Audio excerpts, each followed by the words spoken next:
Thanks, Nagesh. Just so that everyone following online understands, there are certain problems with the government Wi-Fi system this morning. We're hoping they won't affect our proceedings. That's why I've got quite so many screens on my desk. But if anything happens, we hope we'll still be able to keep going with other Wi-Fi networks. Welcome back, Dr. Thank you, my lady. As you've identified, the first witness for today is Professor Jim McMenamin. May the witness be sworn, please. Thank you. I swear by Almighty God that the evidence I shall give shall be the truth, the whole truth, and nothing but the truth.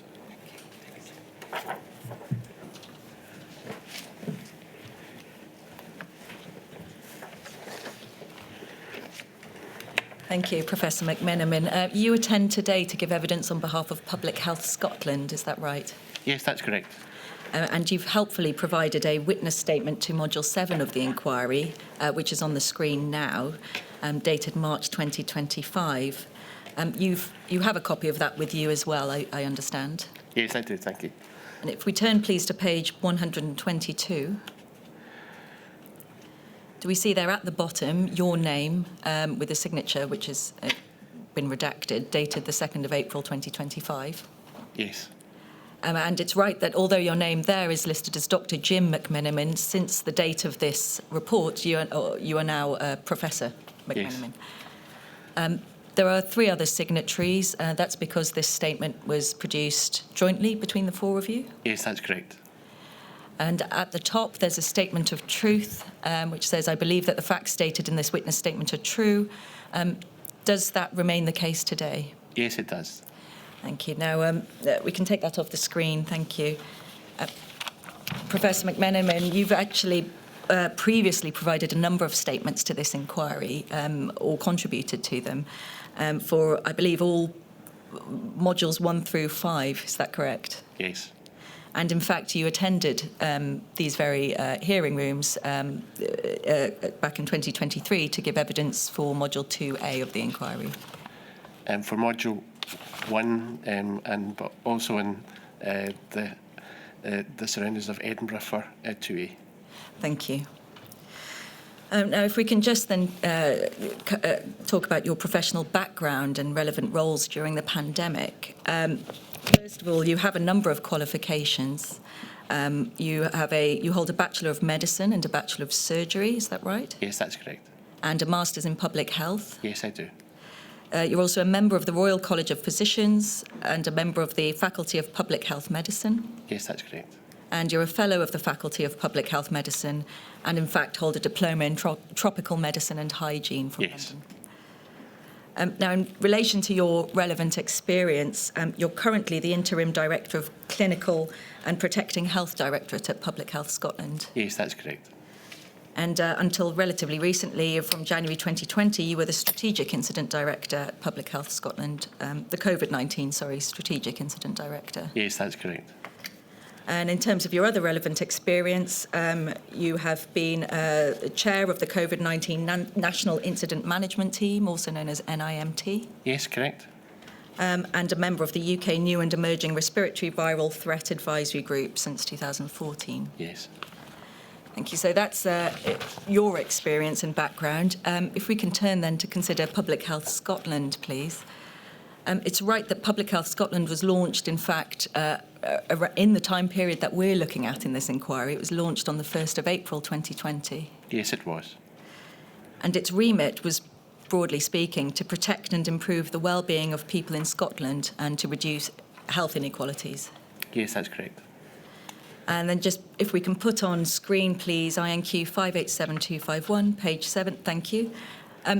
This image on screen, does that set out the structure of Public Health Scotland at its inception in April 2020? Yes, I can confirm it does. Thank you. And the chief executive, who at that time was Angela Leitch, the 3 directors, and the head of the strategy, governance and performance group together made up the senior leadership team. Yes, that's right. Thank you. And if we can then put up, please, INQ 587500.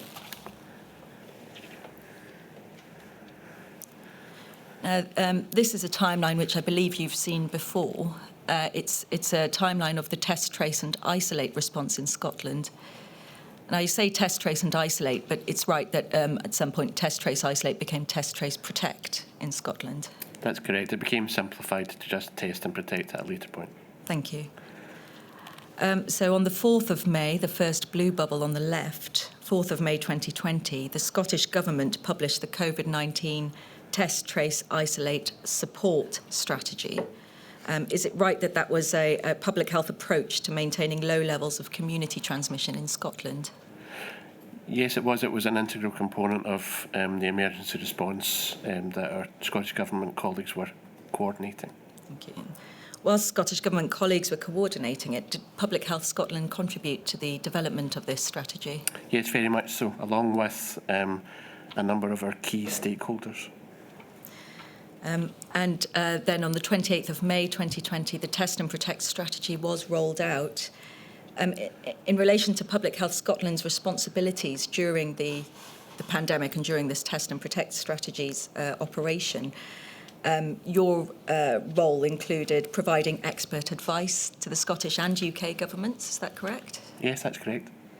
Collaborating with national and local partners to help coordinate the response. Yes. Supporting work across the UK to agree effective infection prevention, control guidance, including through its collaboration with the Antimicrobial Resistance and Healthcare Associated Infections Scotland, mouthful there. Hi, correct. Thank you. And advising on the development of national testing strategy. Yes, that's correct. As well as various other roles, which included establishment of PCR testing, testing infrastructure and scale-up of testing. Yes, that's correct.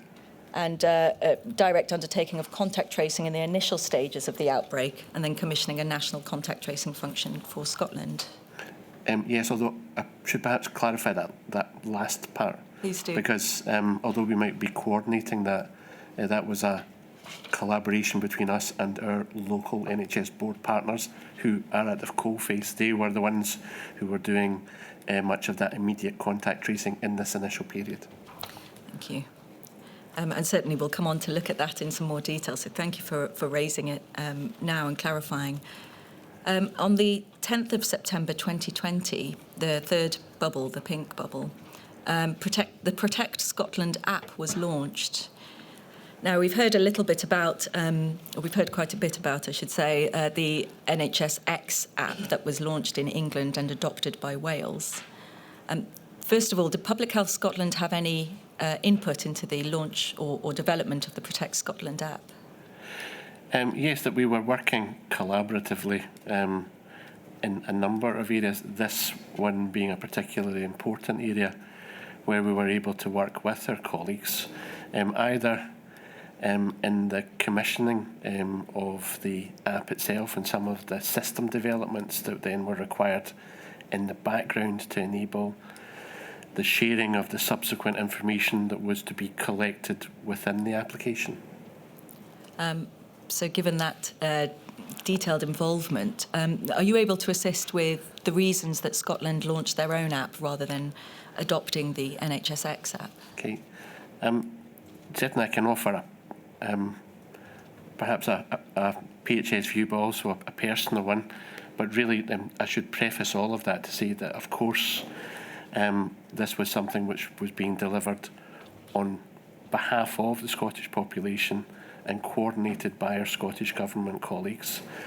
They, in turn, were those colleagues who would be reporting to ministers, and it was ministers who were setting a policy, that policy being, at this instance, that there should be a Scottish application which would reflect some of the challenges that we have for our own local population.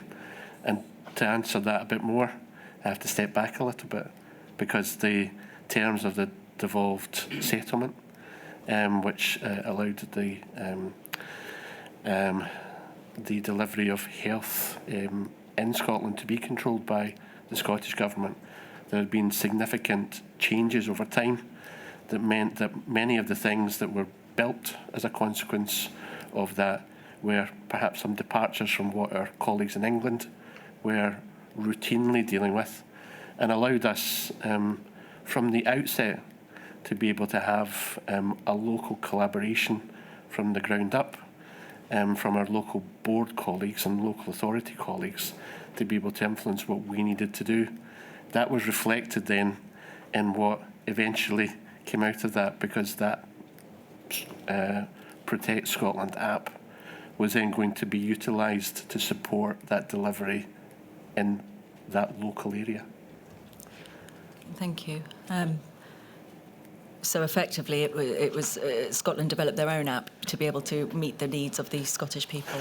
Yeah, and having said that, from a PHS perspective, I think from my own personal perspective, that was a necessary thing that was really going to be very supportive of what our own parochial requirements were for the Scottish population. Given the open border with England, what consideration was given to making sure that the apps would work together? Interoperable, I think, is the expression.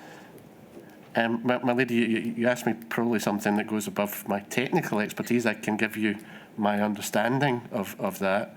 That yes, that there was, in terms of interoperability, there were challenges to that, but nonetheless something which we were aware that in the app development and in the subsequent refinements over time, that this was a real consideration that had to be well considered. I'm not, however, an expert in test and protect, so if there are some detailed questions about how on the ground did that work, I think that might have to be deferred to some of my other colleagues, but I'd be happy to seek any specific commentary about that particular question. Thank you. Then if we just move on to the next date, which is the 12th of October 2020, which relates to the £500 self-isolation support grants. Just briefly, did Public Health Scotland have any input in terms of those grants? Well, first, within the evidence that we presented from the early part of the pandemic, we wanted to ensure that as we have perhaps crassly described as hard-to-reach groups, but might be better described under different terminology about marginalised or seldom heard parts of the population. It was really important that from what the work of my colleagues Margaret Douglas and Professor Jerry McCartney had produced, I think from about March 2020 onwards, there were going to be key groups who had to be well supported. A number of key groups that were identified as part of our Inequalities agenda, who we thought would likely suffer as a consequence of the implementation of any social restriction, whether that was older groups, the young women, East Asians, those with mental health conditions, those who were part of the criminal justice system, and those who were homeless. But this important aspect here about that self-isolation grant was really to try and address the difficulties that we envisaged would be seen for individuals who were either in a precarious contract or were low income.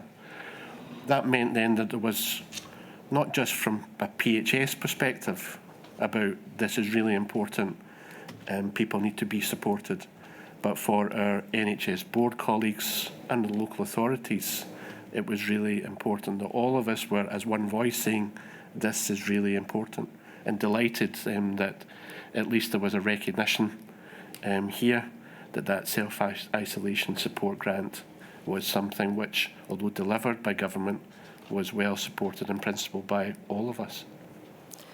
Thank you. We then have the Check in Scotland app launched on the 26th of April 2021. That's an app that has complemented the Protect Scotland app. Yes.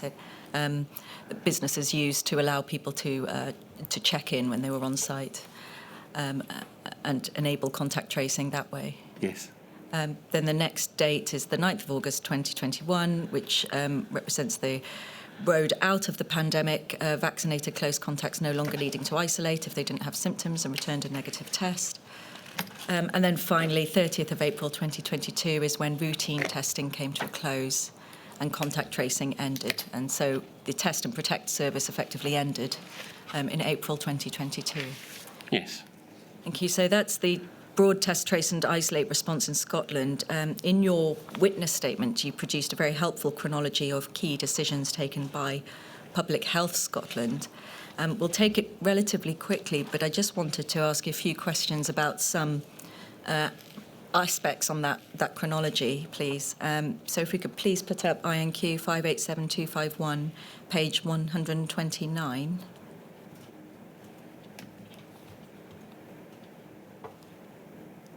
Thank you. And thank you. So at the top, the first row, we can see March 2020, the Shadow Executive Management Team established the COVID-19 response group to provide leadership to PHS's response to the pandemic. Was that comprised of the senior leadership team of what would become Public Health Scotland as of April? Key members of staff? Yes, that's right. Supplemented by individuals like me who were the chair of the National Incident Management Team or the Strategic Incident Directors, of which I was one. Thank you. And the remit of the group was that to address issues escalated through the Public Health Scotland response structure, agree issues in relation to resourcing in terms of the pandemic response, and authorise the creation of new programmes of work. I think what's important to reflect here is coming back to one of the opening lines that you offered, that we were forming on the 1st of April, but the planning for the creation of PHS had been going on for a number of years. This was just the culmination of that, and a recognition that through the Chief Executive of the time, that we were then going to need to be able to hit the ground running from that first moment of creation on the 1st of April. Thank you. In fact, this COVID-19 response group, I believe, met every single weekday until March 2021. Correct. And even in March 2021, the frequency of meeting was reduced to 3 times a week. Yes. Then we have 1st of April, further down the page, 2020, Public Health Scotland was established. 22nd of April 2020, the Scottish Government convened a deep dive on test, trace and isolate with public health experts. Could you just assist us with this particular question? What was the purpose of the deep dive? Could you just describe this, the deep dive on test, trace and isolate in April 2020? I know it was my other colleagues who were in attendance for this particular reference here. My understanding, having spoken to them either at the time or from what I've seen subsequent, was that this was a wide-ranging, somewhat detailed discussion about what could and should be implemented. Now, I've already offered that from what my colleagues had already offered about the need to protect the Scottish population and the differential likely impact going to be in those individuals who might be marginalised, then that would be an important component of any such discussion. But it would be a free-ranging discussion dealing with the topics of the day, including what did our international awareness, as well as what was developing as any local impact, whether that was in England or Scotland, was now bringing to the table for that discussion, given the early observations that we had about the speed with which the infection was spreading in the population and the potential impact and the timing of that impact for the societal measures that were being introduced as a consequence of any first lockdown. Thank you. Then just over the page, please. 2 days later, after that deep dive, on the 24th of April, Public Health Scotland proposed and developed a national local partnership approach to universal contact tracing.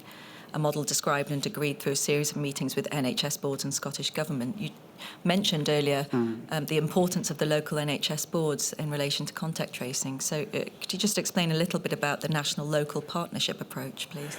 Sure. I think that all of this cycles back to what I was saying a little earlier about the parochial nature of what we were offering, because to protect the Scottish population, that we were using a development or our existing infrastructure, in which the tried and tested approach to that would need our local colleagues in the local authorities and the NHS boards to allow us to deliver that.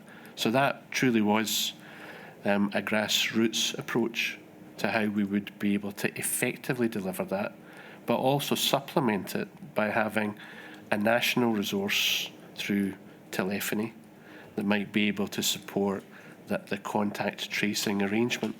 So this development was then something which was, from my organisation's perspective, certainly well recognised as really very important for us to deliver. To give you an example of just what we thought about that, the Chief Executive was in very many of these kinds of meetings to ensure that the whole of the resource of our organisation was behind this, and that it was seen as a significant priority for delivery by the whole of the organisation. Thank you. That's very helpful. Thank you. Just over the page then, please, to page 131. On the 17th of May at the top, we see the rollout of contact tracing did in fact begin using the local national model. Just before you go on, can I interrupt just to explain to anybody who wants to get in touch with me? A, I've lost my connection. And B, I hope it's just my screen, but the transcript looks it's turned into gobbledygook. But let's carry on as best we can. Let's hope it gets Would you like me to soon. slow down? It's not anything I'm doing about speaking too fast. It's nothing you're doing. Okay. It's, I'm afraid, literally the letters are half Chinese, half Roman. It's a weird combination, but it's all to do with the Wi-Fi system. It's not your fault, Dr. Moran, I assure you. Thank you. Thank you. If we actually go now to page 133, we'll skip ahead a little bit. Between March 2021 and the stand down of the board in April 2022, so about halfway down the page, March 2021 to April 2022. We see that Public Health Scotland provided public health advice and evidence to the Scottish Government Asymptomatic Testing Board. It's just showing at the top of the screen. Could you just explain a little bit about what the Asymptomatic Testing Board was and your role at Public Health Scotland in relation to that board? I could give you my best understanding about that, not necessarily that I was in all of those meetings, but from my understanding of individuals who would be in attendance. The challenge that we had during this time period was a complex area about understanding about individuals who were in an asymptomatic category. That's to say, a combination of two things. One, people who hadn't developed symptoms yet, but were going to go on and develop symptoms, so that they were pre-symptomatic and as a consequence were asymptomatic at the point where they were being considered. The second was truly individuals who did not develop any symptoms, who remained completely asymptomatic. So this was a combined grouping then of individuals who would need to be considered. From the public health advice that we had, which was certainly well developed by this time point in the timeline that you're indicating here, it was much clearer to us that the availability of testing for all individuals should be ramped up to be able to support the identification of any individual if they had COVID-19, or rather, more correctly, the SARS coronavirus that caused COVID-19 to present in individuals with symptoms, or in this instance for some individuals who were asymptomatic. That further clarification then was allowing an extension of the testing arrangement, where individuals then would be able to identify that they had the infection and would be able to, as a consequence of that, be able to undertake a number of things, including their self-isolation, to prevent any further spread to any other individual, and further reduce the spread of COVID-19 in the population. Thank you. And it seems from this that Public Health Scotland were very closely involved with advising the Scottish Government. Yes, that's quite correct. Thank you. Could we then take that off the screen, please? And I want to, if I may, go on and ask you about intergovernmental working. Yes. Because it's right, first of all, that although, of course, health is a devolved issue, Public Health Scotland collaborated with the public health organisations of England, Wales and Northern Ireland. Yes, absolutely. Now, I'd like to ask you about some evidence given to the inquiry by way of a written statement from Nicola Sturgeon, dated the 11th of March 2025. So could we please have on the screen INQ 475142 at page 25. We're looking at paragraph 45. And Nicola Sturgeon says this: throughout the pandemic, the Scottish Government sought to adhere to a four nations approach to formulating our response. However, there was often a misconception about what a four nations approach meant in practice. There were some who assumed that it meant, or believed it should mean, always adopting a uniform approach across all four nations. I think the UK government fell into this category. It seemed to assume the approach it decided to pursue should be the one applied across all four nations. Because of the devolution settlements, many of the decisions it was taking on non-pharmaceutical interventions, for example, were for England only, but it often communicated these decisions as if they applied automatically across the UK. It acted as if its approach was the orthodox one, and any divergence must be wrong or politically motivated, rather than legitimate outcomes of the devolved administrations discharging our own responsibilities. So just pausing there for a moment, do you agree with Ms Sturgeon's characterisation in that statement? I think from a PHS perspective, then yes, that seems a reasonable standpoint. Thank you. I should say I have heard evidence giving the other side of the coin. My lady, just pausing there for a moment, if the issues with the transcript are still on your screen are still persisting, would my lady prefer to take a short break to resolve those issues, or am I? No, I think I can survive. I just wanted to make sure that everyone knew that they couldn't get in touch with me. Thank you. In case there is a problem.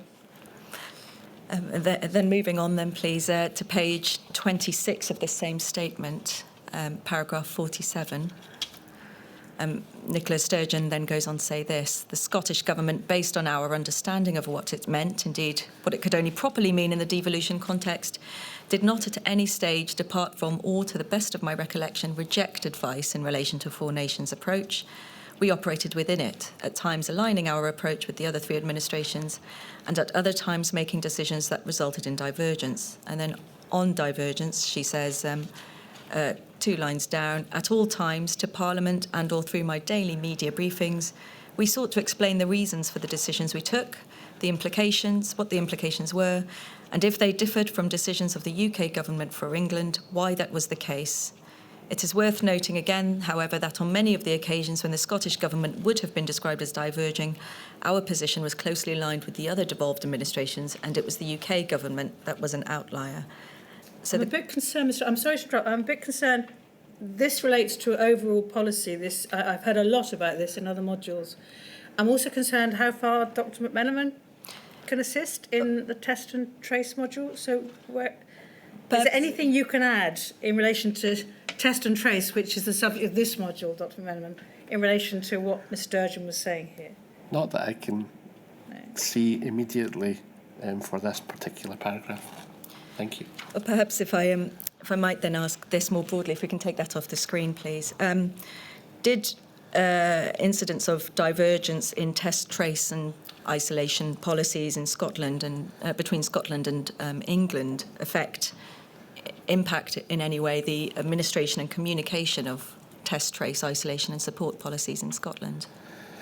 I guess the most significant area which was difficult for us was border health, because border health, as it impacted on the two relative systems, was one that led at least to communication difficulties, because our population were receiving two concurrent pieces of information, one in which the UK daily briefings, for instance, may be saying one thing, and the daily briefings from Scottish Government, which does not have direct control over what the Home Office, etc., or border control do, other than for our own airports.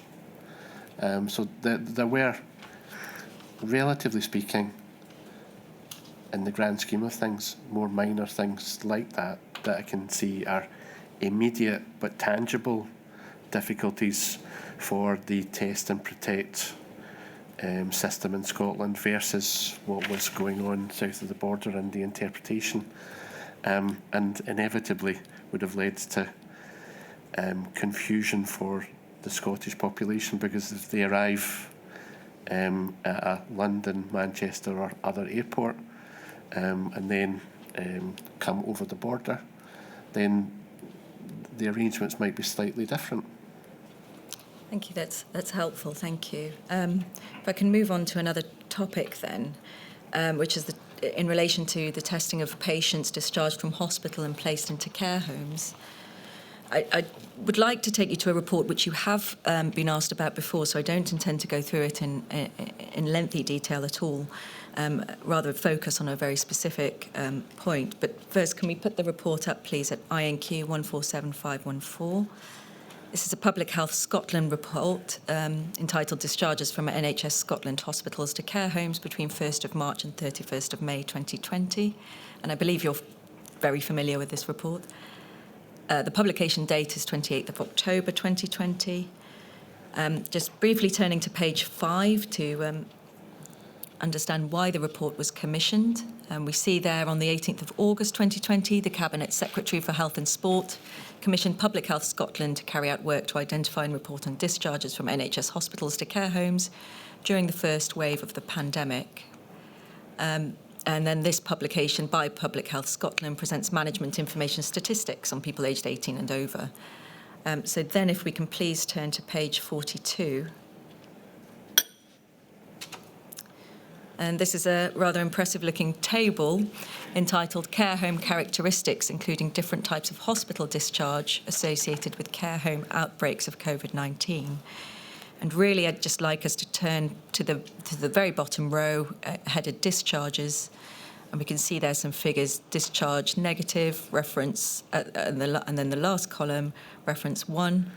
Discharge untested, last column, reference 1.27, and discharge positive, reference 1.45. Now, for those of us who aren't accomplished statisticians, can we turn, please, to a document which I think may help us to interpret those figures. INQ 346839, please. And this is a letter sent from Ed Humferson, the Director General for Regulation, on the 14th of January 2021, to Scott Heald, who is the Head of Profession for Statistics at Public Health Scotland. And I just want to turn, please, to page 3. And the bottom heading, specific feedback on analysis of associations. And there he says this: when looking at the different types of discharge, we see adjusted hazard ratios of 1 for tested negative. So these are the figures we've just looked at. Is that correct? Do you understand it? Yes, that's correct. Thank you. We see adjusted hazard ratios of 1 for tested negative, 1.27 for untested, and 1.45 for tested positive. Although the confidence intervals again suggest these findings are not significant, the observed dose-response pattern in the adjusted hazard ratios is consistent with a causal relationship between positivity and outbreak. And so just the few questions I have on that, please, are Firstly, and we can take that off the screen, thank you. When did Public Health Scotland first become aware of the causal link between testing positive and outbreak? If you can answer that. Okay. First, my understanding of what you just put up and the subsequent correspondence with Ed Humferson was he was broadly complimentary about the report, but was asking for us to be clearer about what a key component of that report was, which he then highlighted on the screen. My understanding is that that was addressed, and indeed my colleague Scott Heald has previously addressed that in the Edinburgh sessions for Module 2A, I think. Looking at what you had on the screen, and that this is where I get a bit geeky to do with epidemiology and statistics. It is correct. There was a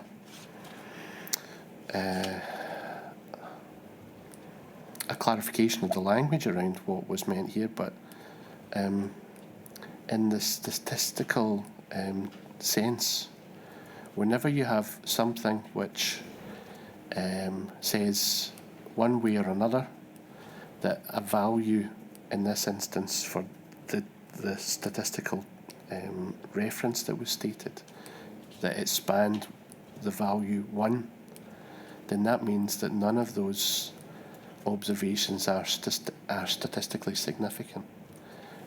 What Ed Humferson was saying about that was that if you looked broadly at the trend, there's a suggestion that with an increased number of individuals, the confidence interval that you have for something, the precision of your estimate may shrink and might then begin to only be above the value of 1. But they did not have sufficient observations for that to take place, so that the statistical association was not proven. It was a non-statistical positive result. Sorry, you lost me. I know that. I know that it's a complex area to try and put over. Whenever we talk about any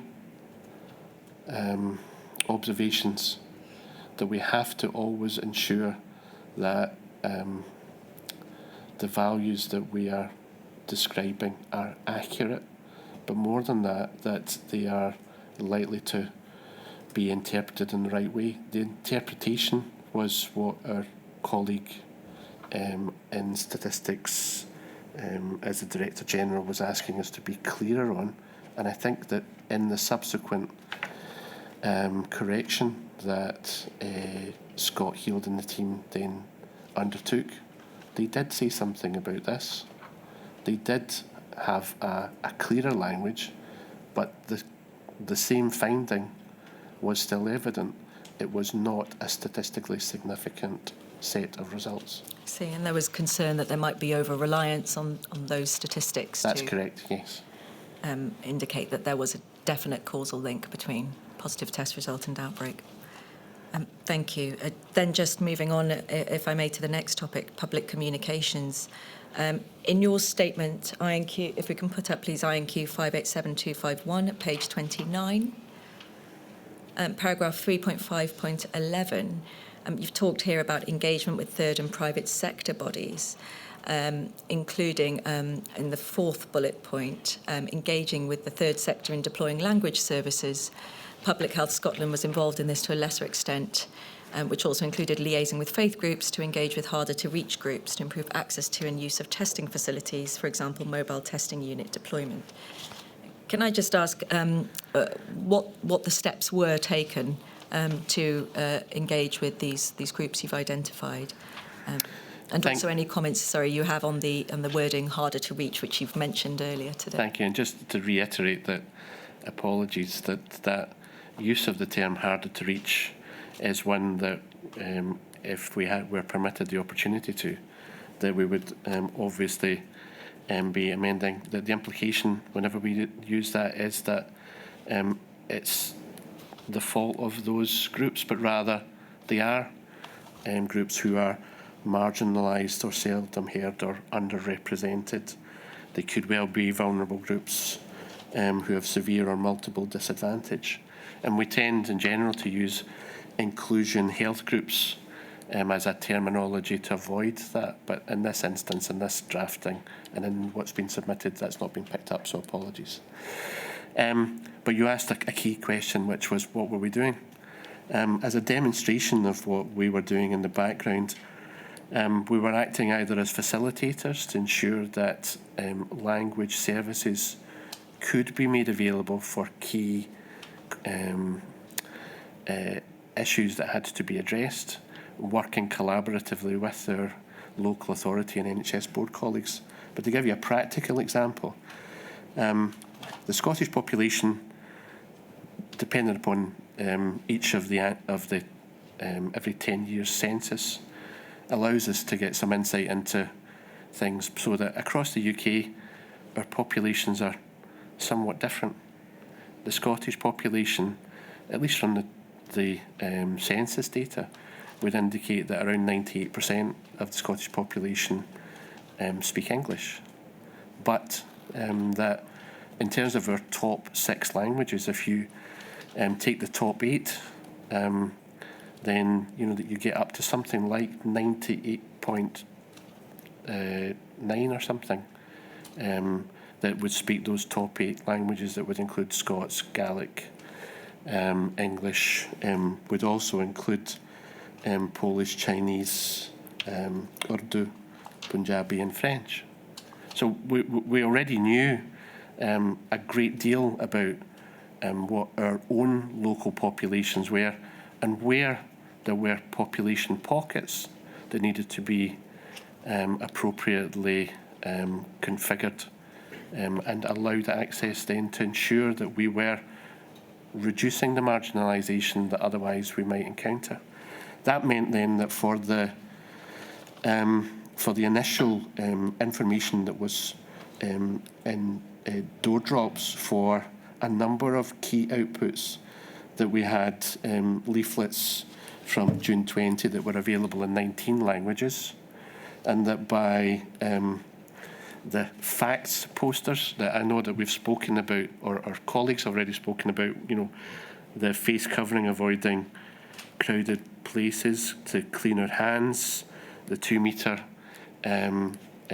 distance between individuals, and self-isolation facts was available in 38 languages. So much of this was about facilitation and working to ensure that a very demanding timeline often, that we had that information available. I don't think we ever, absolutely nailed that, but nonetheless it was something which was, with each iteration of what we tried to do, learning from what we had done the last time and seeing how could we incrementally improve that, including, as you have highlighted here, using faith groups in particular for some of those populations, or looking at the local circumstance that our directors of public health were telling us about, to enable them to best communicate with those groupings. Just on that, in fact, in the availability of information in different languages and leaflets, I think, in fact, you sought, am I right, that you sought feedback and received it from ethnic minority groups? And based on that, one of your actions was to attempt to ensure that automated emails and text messages were available in different languages. But is it right that you sought a quote from a translation service but didn't, in the end, pursue that avenue? Can you just explain why? But that's, you and I have the mutual understanding. That's what we included in this. I don't know at the time why, at the point where commissioning could have been undertaken, why there was a decision at that point not to proceed. That would have been a difficult, I'm sure, decision for the respective groups who would have been coordinating whatever that activity was, but certainly something which outside the hearing today that we might be able to provide some written information about. Thank you. And then just finally turning to lessons learned and recommendations. You've very helpfully in your witness statement provided, I think it's about, I make it 13 pages of explanation about exercises undertaken to learn lessons and provide recommendations for the inquiry. And these include, don't they, a Public Health Scotland Lessons Learned report in May 2023, and the NIMT National Incident Management Team, of which you headed, Lessons Learned report in September 2024. Yep, that's exactly right, yes. Thank you. And most recently, a Standing Committee on Pandemic Preparedness, SCOP, report dated November 2024. Yes, that's right. And am I right that in response to, in fact, Module 1 of this inquiry, on the 16th of January 2025, the Scottish Government undertook to accept and act on the recommendations in that Standing Committee on Pandemic Preparedness report? Thank you. If we can just put up, please, INQ 530949 at page 1 to start with.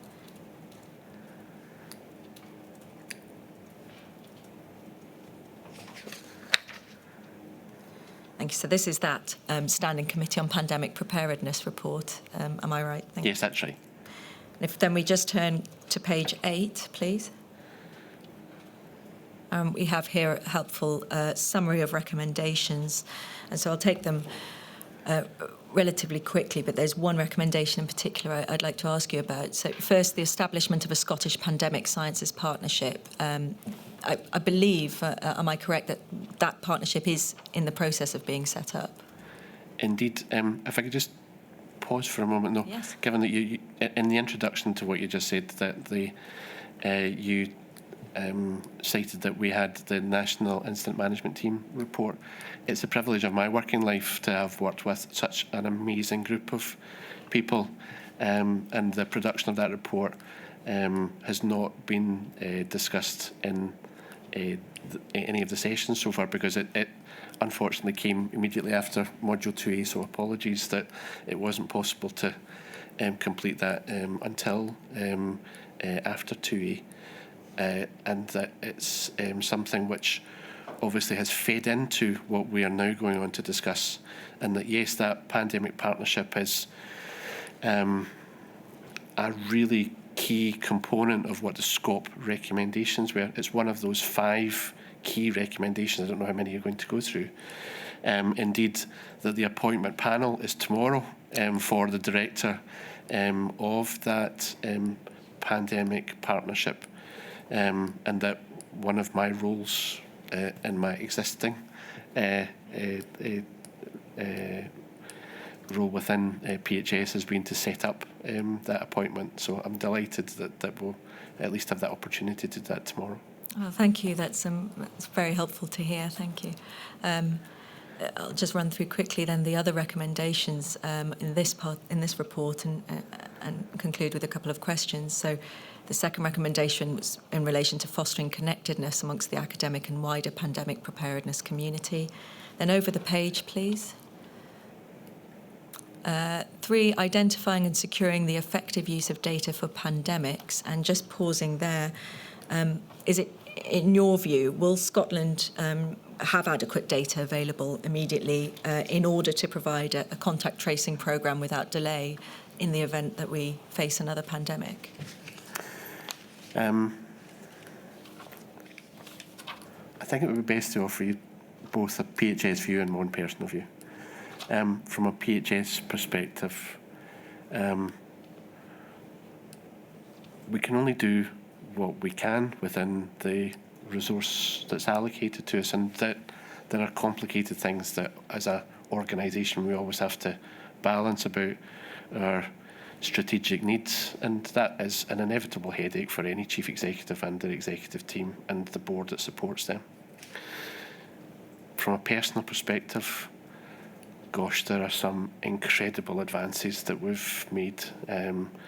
the data that we are now receiving is been immensely helpful, and that through programmes that we've spoken about here before, like Eve 2, we've been able to demonstrate the utility of when we can use data and the power of it to inform whether things that we're doing are positively helping the population to save lives or to reduce hospitalisations, in particular for the vaccines that we deployed for COVID, where they were so powerful. My own personal perspective is that, yeah, that's great, but gosh, it's awful difficult to try and continue to say why it's so important to do that when there are so many competing demands, and it will always come down to the resource available to allow us to do that. For the specific use of data, fantastic that we've got where we are, but what we hope that we're able to drive ahead now, I'm subject to the appointment of a director of this Scottish Pandemic Science Partnership, is that we will have a PHS statutory duty to have the data available to be able to help us to do this. But it's over to that director to then help us to achieve what we're trying to do, which is to harness academia and other groups to be able to ensure that, yes, we are in that position to do that. So we're in a great place, but I'd like it to be a greater place. Thank you, and I think that you've adequately explained what was going to be my next question, which was about the ability to scale testing capacity in the future. But it seems that linked to this new partnership. I think that scaling of testing, I think, is really important. I think that we've heard many of our of witnesses describing the dismantling of the lighthouse system, etc., a reversion to what the NHS testing capacity should be. But what about that surge capacity? How do we best address that? And I think that's going to be something important for the national exercising to be able to help us with, and that one such exercise is coming very soon, that may already have been spoken about, that we hope will begin to make us think a little about strategically what do we need to have in place to enable that. Only one problem with the exercises, as you all know, not everybody implements the recommendations. Absolutely. And it'd be really key that we are able to fulfil that. And indeed, that's one of our governance challenges. Whose responsibility are indeed many of those recommendations? And I know certainly for our own organisation that we will be championing that with our other stakeholder colleagues. But to be fair, our Scottish Government colleagues have been very open and reflecting on much of what we've said. We hope that director of that Scottish Pandemic Science Partnership, as a independent voice, will be able to influence that too. Thank you. Those are all the questions I wanted to ask you about recommendations, and indeed, those are all the questions I have for you today. But there are some more questions for you. Thank you, Ms. Lewis. Thank you. Might I have opportunity to say one thing, because I'm very clear that often something gets missed, and one thing that often does get missed is, I don't know if anyone has offered on behalf of the NHS in Scotland the profound thanks that we have to the whole of the Scottish population. They were, throughout all of the time, compliant, and as we've gone through today, really, it was entirely due to their self-isolation and the adherence that they had to the Test and Protect programme, that it bought us time to develop, deploy and demonstrate beyond doubt what we then went on to see, the effectiveness of the vaccines that were available to reduce mortality and bring us back out of that restrictive set of things that we implemented for societal response. So just if I could, then it was just to meet that. Of course. Thank you. Mr. Thomas. Good morning. I represent FEMHO, the Federation of Ethnic Minority Healthcare Organisations. Good morning, Mr. Thomas. I've only got a couple of questions for you. At page 57 of your witness statement, it's noted that it was understood that, quote, interventions designed to suppress viral transmission have had an unequal impact across the population, with differential impacts most adversely affecting those in more deprived populations, for example, overcrowded housing. Yes. What specific steps did Public Health Scotland take to address this unequal impact and ensure that the delivery of Test and Protect adequately considered and supported those from ethnic minority backgrounds who were more likely to be living in overcrowded housing conditions? Thank you so much. I would refer you to one thing I've already said about the engagement that we had through our local authority colleagues and in support of them and their NHS board colleagues in effecting what would work for them locally. There were some important champions that we had that were able to do things, for example, through faith groups to support that activity. And indeed, some of our immunisation programmes were, for example, mounted in mosques or in other faith settings. That's just one set of examples about how that local national collaboration was then an important mechanism where we were using local leadership and the engagement of third sector to try and improve vaccine uptake, the use of the support mechanisms, one of which Ms Nagesh put up about the grants that were available during the principal part of the pandemic to support that, and assisting people where it was possible to make that offer. I've also covered that the language availability that we tried to build on throughout the pandemic to try and assist that so that there was a clear communication, but using those local voices and wherever there was identification in the third sector who might be important influencers of those groups to be able to provide that. Thank you. At page 92 of your witness statement, you note that Public Health Scotland had identified inequalities early in the pandemic and raised awareness of these issues with policy makers by providing inequality briefings to those involved in the pandemic response. Can you explain which decision makers these inequality briefings were provided to? Thank you very much. In the main, all of that information that we had was being relayed through a number of different standing structures that through the National Incident Management Team, Public Health Scotland represented advice to the Chief Medical Officer and to Scottish Government to be discussed as part of a 4 harms agenda within Scottish Government. That was one conduit to that.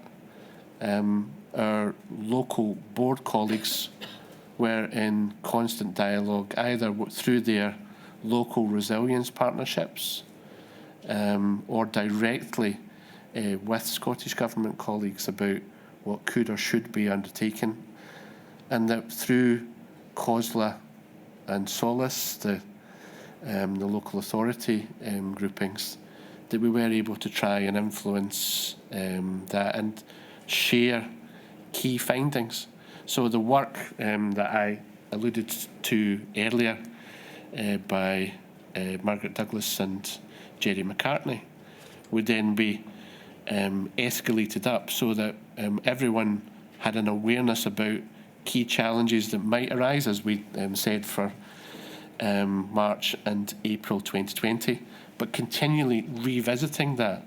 And the PHS role often was to collect the data and openly publish such data so that we could inform through the use of the metrics that we collect whether they were making the impact that we hoped that they would.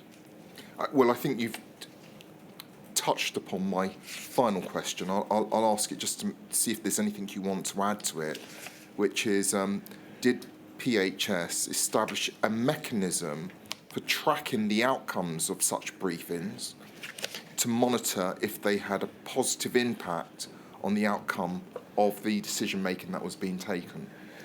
Yeah, I'm not aware of any formal mechanism that we had other than the very, very frequent National Incident Management Team reviews, because at one point we were meeting 3 times a week. Thereafter, perhaps once a week or twice a week, depending upon what the circumstance was with the different waves of the pandemic. That allowed us to have a dynamic discussion about what were we seeing, what, if anything, did we wish to make about that, and through the periodic, deep analysis of either presentation of vaccine uptake by ethnic group or by socioeconomic status, an opportunity to then see were we seeing the effects that we had, and if we were not, if we wished to try and generate a reduction in the attainment gap between vaccine uptake or reduction in hospitalisation, etc. There was that opportunity to do that through that deeper analysis that was presented on that periodic basis. But we openly published that to make sure that it wasn't just us who then had access to that, but rather to all of our academic colleagues who might wish to be able to use that data for some refinement of that analysis. Thank you very much. Those are all my questions. Thank you, Mr. Thomas. Mr. Weatherby, who's just there. Thank you. Professor, I ask questions on behalf of the COVID Bereaved Families for Justice UK group. Just 2 quick topics from me. We know from the evidence that the Scottish TUC were very concerned about employees not being supported to follow public health advice and self-isolation arrangements. And in late May of 2020, following the launch of Test and Protect, we know from the statement of Roseanne Foyer at paragraph 62, and I'll give the reference for the record, it's INQ 000103538, that the Scottish TUC wrote to the First Minister raising, and I quote, concerns that some employers may not fully support employees to engage with Test and Protect, identifying those on insecure contracts at further risk, unquote.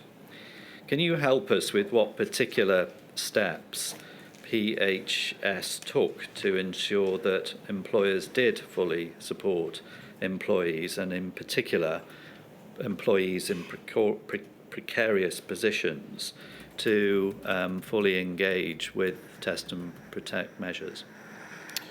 Thank you very much. I feel as though I need to offer you an apology first. I don't know necessarily whether I can fully answer the question that you've asked, given that it's a policy issue to which we were one of very many contributors, given that sectoral guidance and the implementation of that would be the responsibility of Scottish Government. But from what I've already covered, you might begin to have some idea of what I would now go on to say. Our role was then to provide analysis of information to say, did we think that there was a likely potential problem of the future in March 2020 and April 2020, which my academic colleagues at the time were then providing information to inform decision making. Yes. But thereafter, we were also providing, through the periodic analysis of data and presentation by socioeconomic status, some metrics that might allow an examination of that. So we were offering advice to Right. Scottish Government about, and to our Directors of Public Health and to Cosland Solace in support of this, and that, as I've already identified, that the individuals who were going to be potentially the most disadvantaged financially, Yes. were in a position to then be as best supported as they could be. It's not to say Right. that it was ever perfect, because I don't think it ever Yes. was. Okay. Just so I understand that, and others understand that, you provided analysis of perhaps disparities in the way that people in precarious situations were. What I'm not quite following is what PHS itself did beyond that. Yeah, that we were, along with our Directors of Public Health and local authorities, advocates then for what we thought needed to be in place. Now, I know that we then get into a rather difficult territory about what that financial support should be, because that's the responsibility of Scottish Yes. Government. But all that we could do was offer reflection about what Yes. we were observing, and that through the intelligence that our local health protection teams were bringing to each and every national incident management team, a flavour of just how that was playing out for them, where they were documenting individual encounters of difficulty Yes. that either were being reported through the Test and Protect programme and escalated through their NHS board contact tracers for the attention of the local NHS board. That was a critical bit of Yes. this use of local intelligence to Right. inform what we were doing. Thank you. And the second point, at paragraph 2.5.4 of your statement, you say, and I quote, "Border control and restricted entry guidance is a reserved matter. A UK-wide approach to international travel regulations was taken at the outset of the pandemic, although this diverged when Scotland applied different entry restrictions to certain countries." Yes. Unquote. Can you help us with what effect this divergence had on the T&P approach in Scotland? Sure. I know I've already said something about that, so I can avoid duplication. Yes. Because I've already replied to Ms Nagish about a component of what you've just asked. Yes. The clear thing that we were trying to do then was ensure where there was a recipe for confusion as a consequence of a difference in what was being provided to the UK population at one set of briefings, where compared to what was being presented at the Scottish briefings.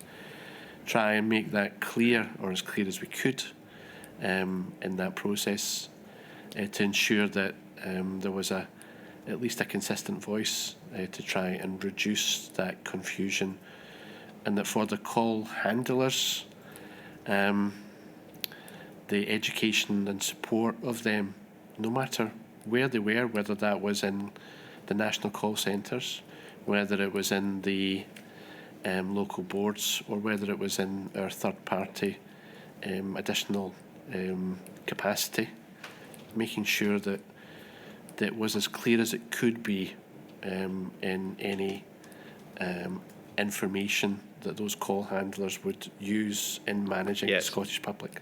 And just finally on that, should the Scottish Government have taken this divergent approach earlier in the pandemic? Was it something that should have been done from earlier or not? I know how this is going to sound, but that's way above my pay grade, I think, because it's a political question, given that policy is the responsibility of Scottish. I understand that. I'm asking it because of your role within PHS and the effect of it. So I'm not asking you about the policy decision, but from PHS's perspective, would it have been better had that divergent approach have been taken earlier? I think that I've been asked I'll paraphrase what you've just asked and put it a slightly different way.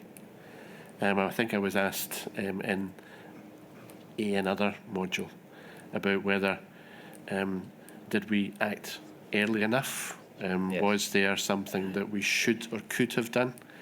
Of course, that in retrospect, that some of the societal things that were implemented could potentially have been done earlier. Yeah. That, however, was something which is a political decision. Okay. Is that a diplomatic yes? It's my answer. Thank you. Thank you, Mr. Weatherby. Dr. Merriman, that completes the questions that we have for you. Thank you very much for your help again. I haven't checked whether or not we're calling on you again for module 6. 6. I'm losing track. As far as I understand, no. Right. Well, in which case, count your blessings. Thank you very much indeed for your help to date. Thanks so much. Thank you. I'll break now and return at past. All rise.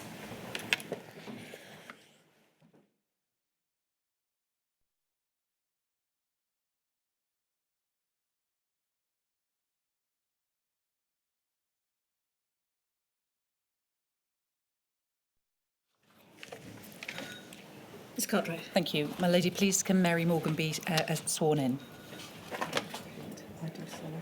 I do solemnly, Sincerely and truly, declare and affirm that the evidence I shall give shall be the truth, the whole truth, and nothing but the truth.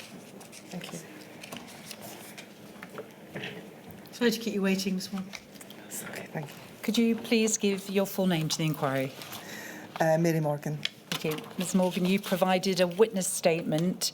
If we can turn to page... sorry, I do apologise. If we can turn to page 92. It's dated the 27th of February of 2025. And can I ask you to confirm that the contents are true to the best of your knowledge and belief? Yes, they are. Thank you.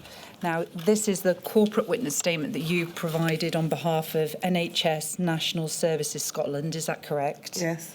And you similarly have provided a number of witness statements to the inquiry already to assist earlier modules. Yes. Can we then please start with identifying your role within NHS National Services Scotland? It's right, isn't it, that you are the Chief Executive Officer and have been in that role since February of 2021? Yes, that's correct. Thank you. And I think prior to that, you were the Strategy, Performance and Service Transformation in the Directorate for NHS and National Services Scotland from October 2018. Yes, that's correct. Thank you. And it's right, isn't it, that as the Chief Executive Officer, you are the Accountable Officer for NHS National Services Scotland? Yes. Thank you. And together with the directors of NHS, NSS, you are part of the executive management team and essentially the key decision makers in the organisation. That's correct. Thank you. You also tell us in your witness statement that you had responsibility for the NHS NSS Resilience Management Team, which had strategic oversight of the organisation's response to COVID-19.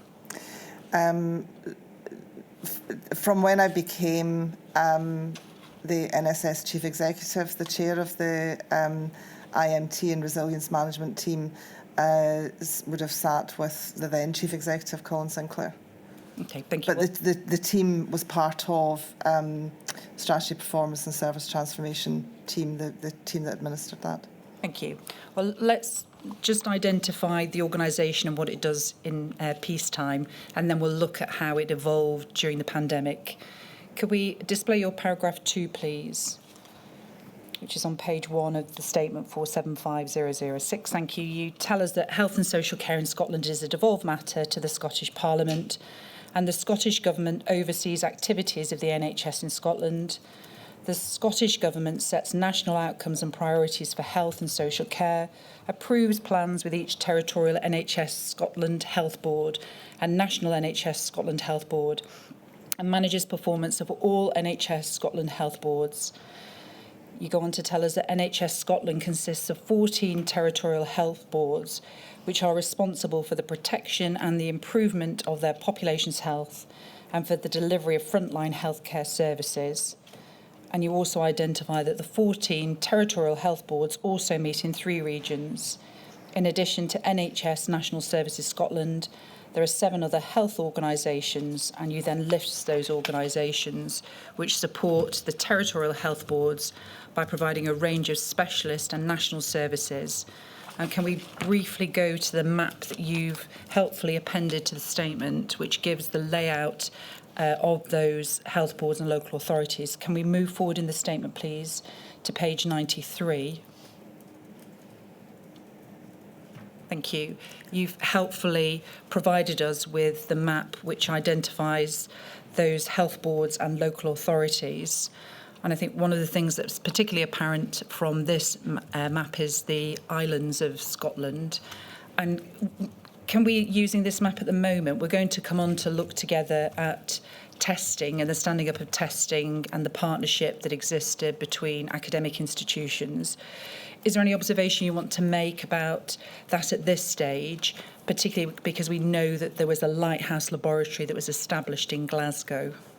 Yeah, I think highlighting the geography of Scotland, there are very concentrated areas around the central, population concentrated areas around central Scotland, but our island communities are very remote and rural, as are some parts of the mainland of Scotland. I think that posed particular challenges for us in ensuring that all of these communities were served throughout the pandemic, and sometimes took a little bit of time to resolve some of those issues. So, for example, there were partnerships created with the Scottish Fire and Rescue Service to provide testing facilities, testing packs to people, and also opportunities created with local GPs, particularly dispensing GPs and pharmacists, in order that the populations and communities could more easily access tests for them. Thank you. Well, that can be taken from the screen, please. Can we then go back in your statement to paragraph 13, please? And please be assured, Ms Morgan, the full chronology that's in this statement will be published and available to view. And so please forgive me for going to disparate topics for the questions. Okay. Can we then display paragraph 13, please, at page 5? Thank you. And you've set out sort of business as usual operation of the organisation, but then you tell us at the initial stage of the pandemic, NHS responded to a request from the Scottish Government to identify which of its services could potentially be ramped up or stood down to support the pandemic response. This was an internal discussion with the directors and chief executives within the organisation at this time. And you tell us that on the 11th of March 2020, John Conaghan, CBE, the Chief Performance Officer and Director of Delivery, requested a list of prioritised services from all health boards, and you thereafter identify at paragraph 14 essentially what was identified as the essential services in Scotland. Is that correct? That's correct, yes. Thank you. And then perhaps if we move forward a little more, please, to paragraph 32, you give us some particular detail around the test and protect then that was stood up in Scotland. And can we move to that now, please? And do you want to, before doing that, just give some context to, in particular, National Services Scotland's key role in the delivery of test and protect, please? Yes, we were responsible for operationalising decisions and requests that came from Scottish Government, and also responsibility for providing national coordination and some delivery, national coordination of delivery, but also delivering some aspects of test and protect, mainly through coordinating testing, delivering of national contact tracing, and so on.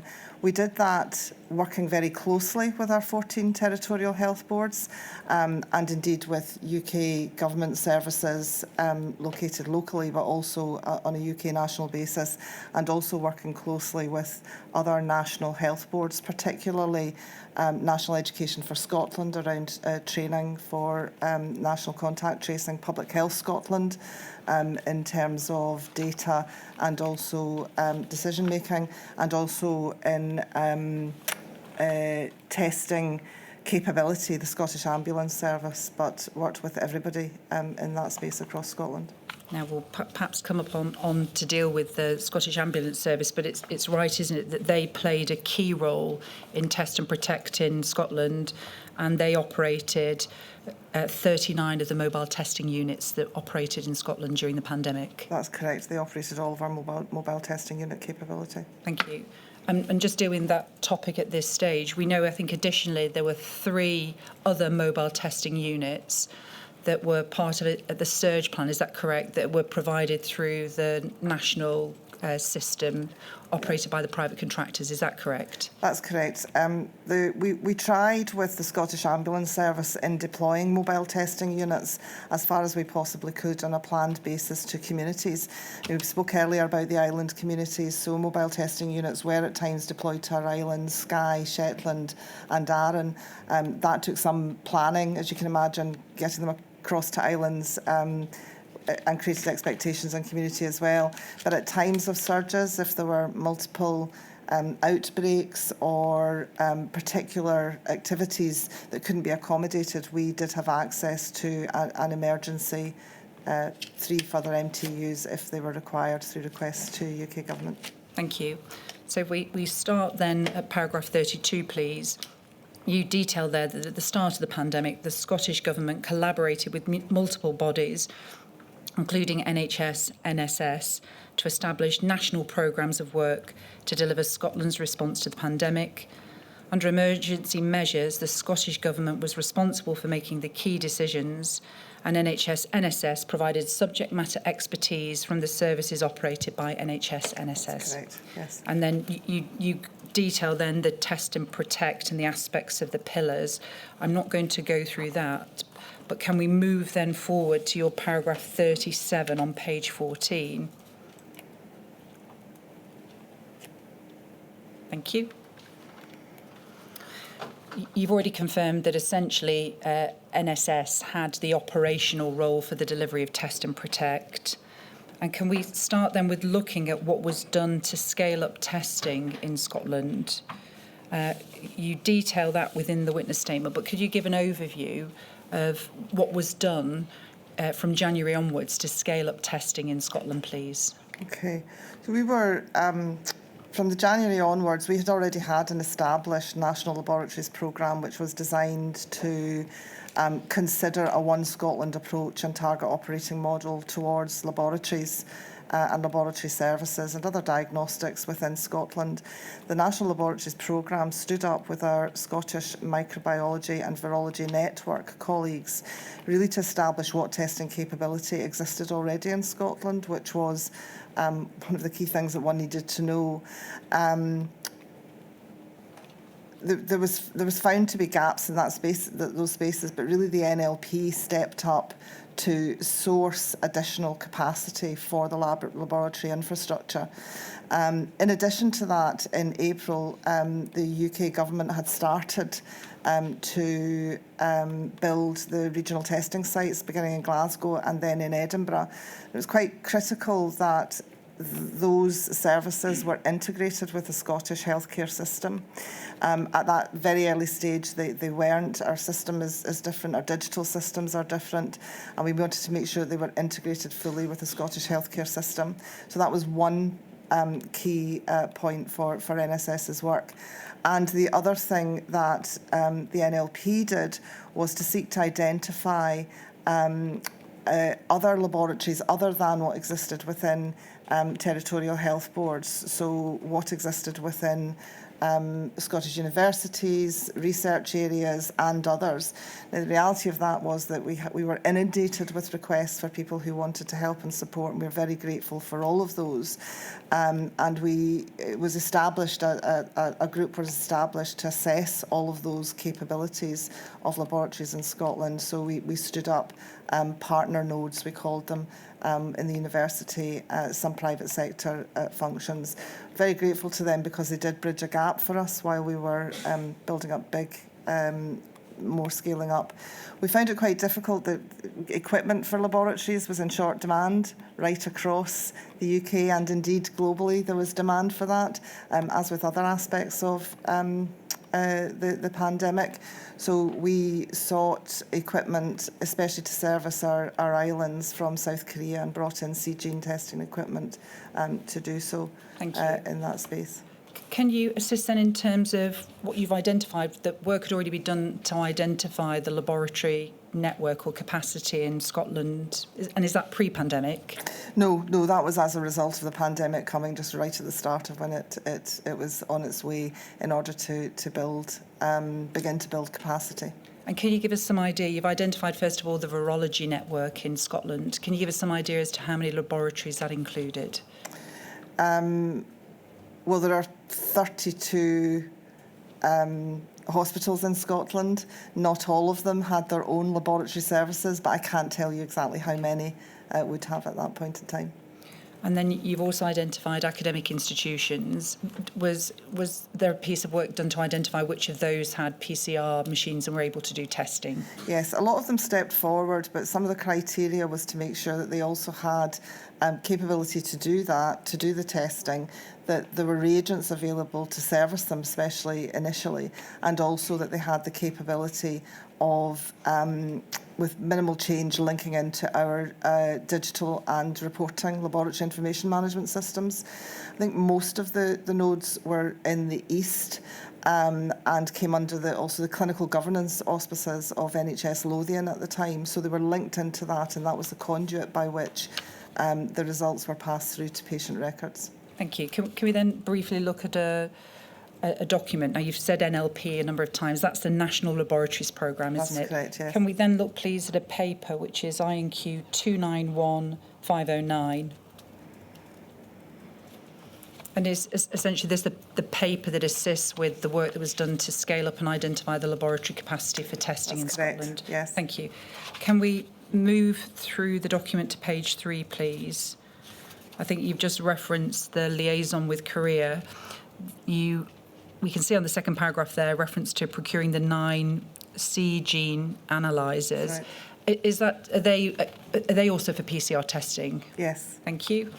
And then can we move through to page 4, please, where this document identifies the academic, public and private sector partnerships that were being established. Thank you. And then over the page, please, to page 5.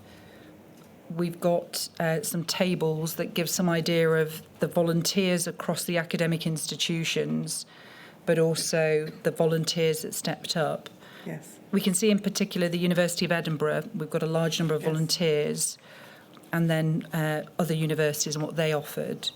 We know that the first Lighthouse Laboratory in Scotland was established, I think, through the University of Glasgow in April of 2020.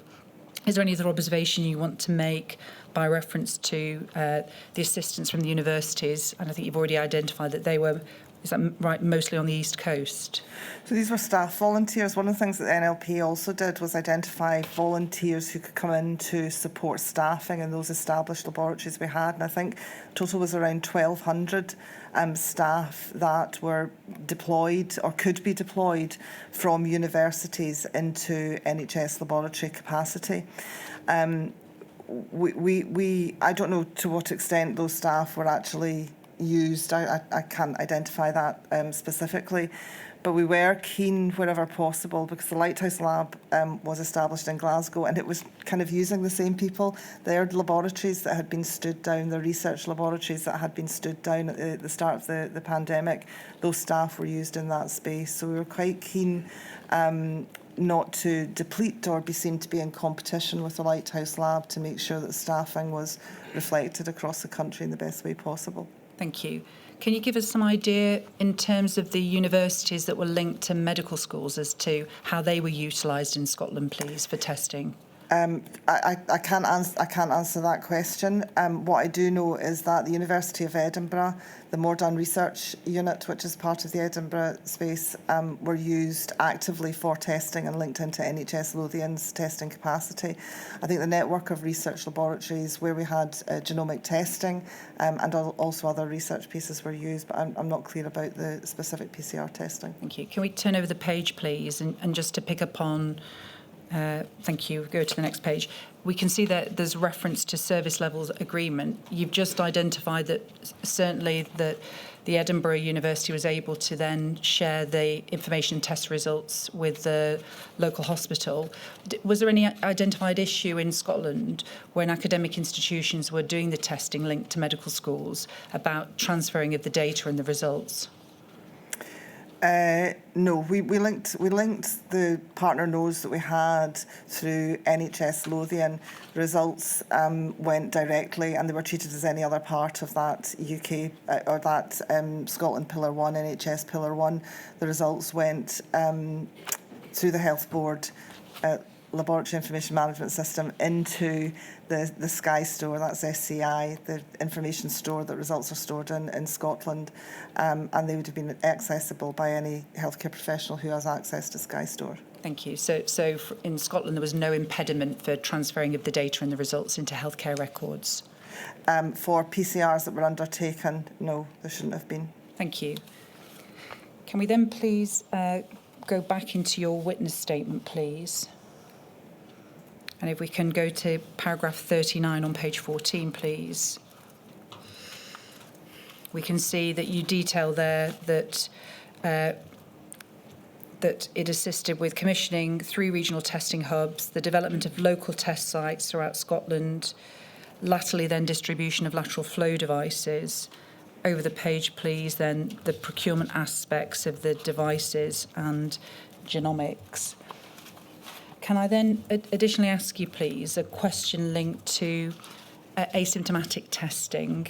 Yeah. And there's a particular reference to this within the Director General's statement from Caroline Lamb that we will be hearing from after you. And can we briefly display, please, that paragraph? It's the INQ is 587342.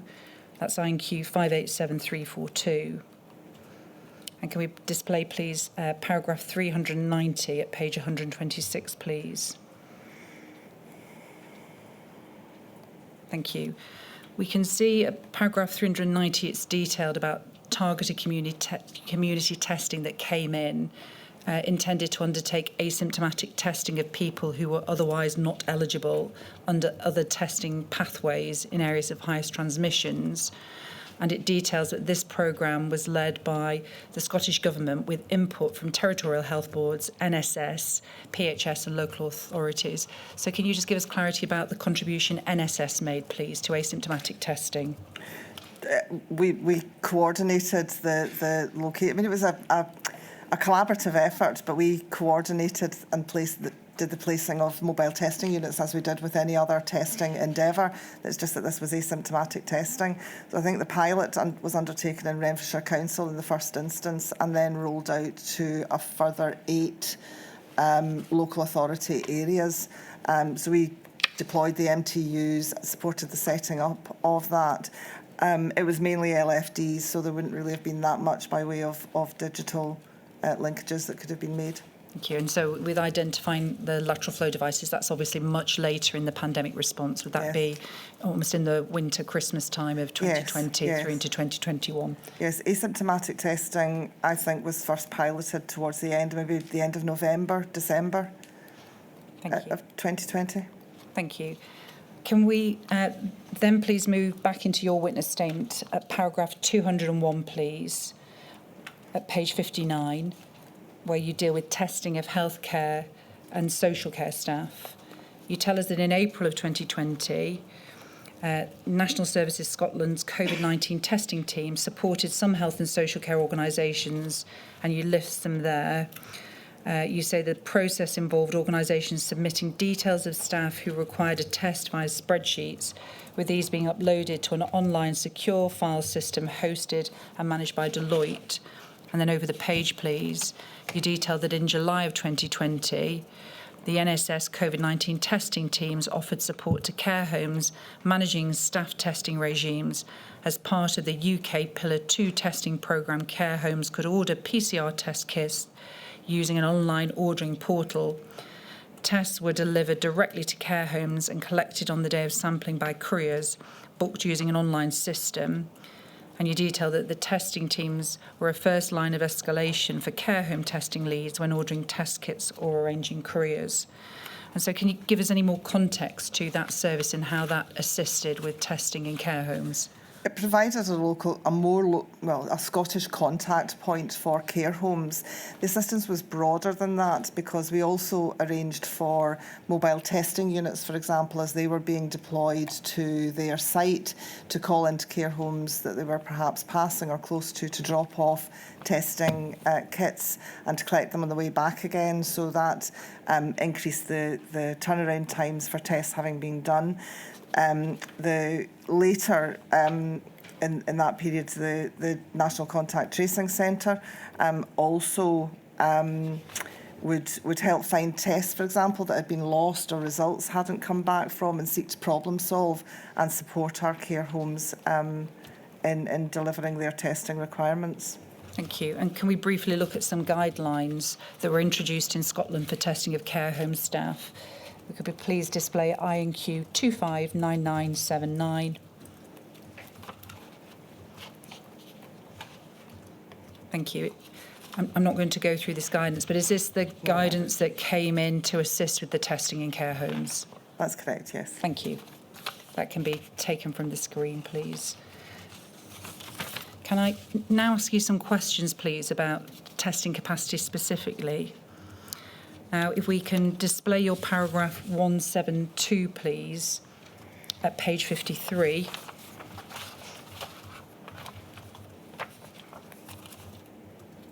Thank you.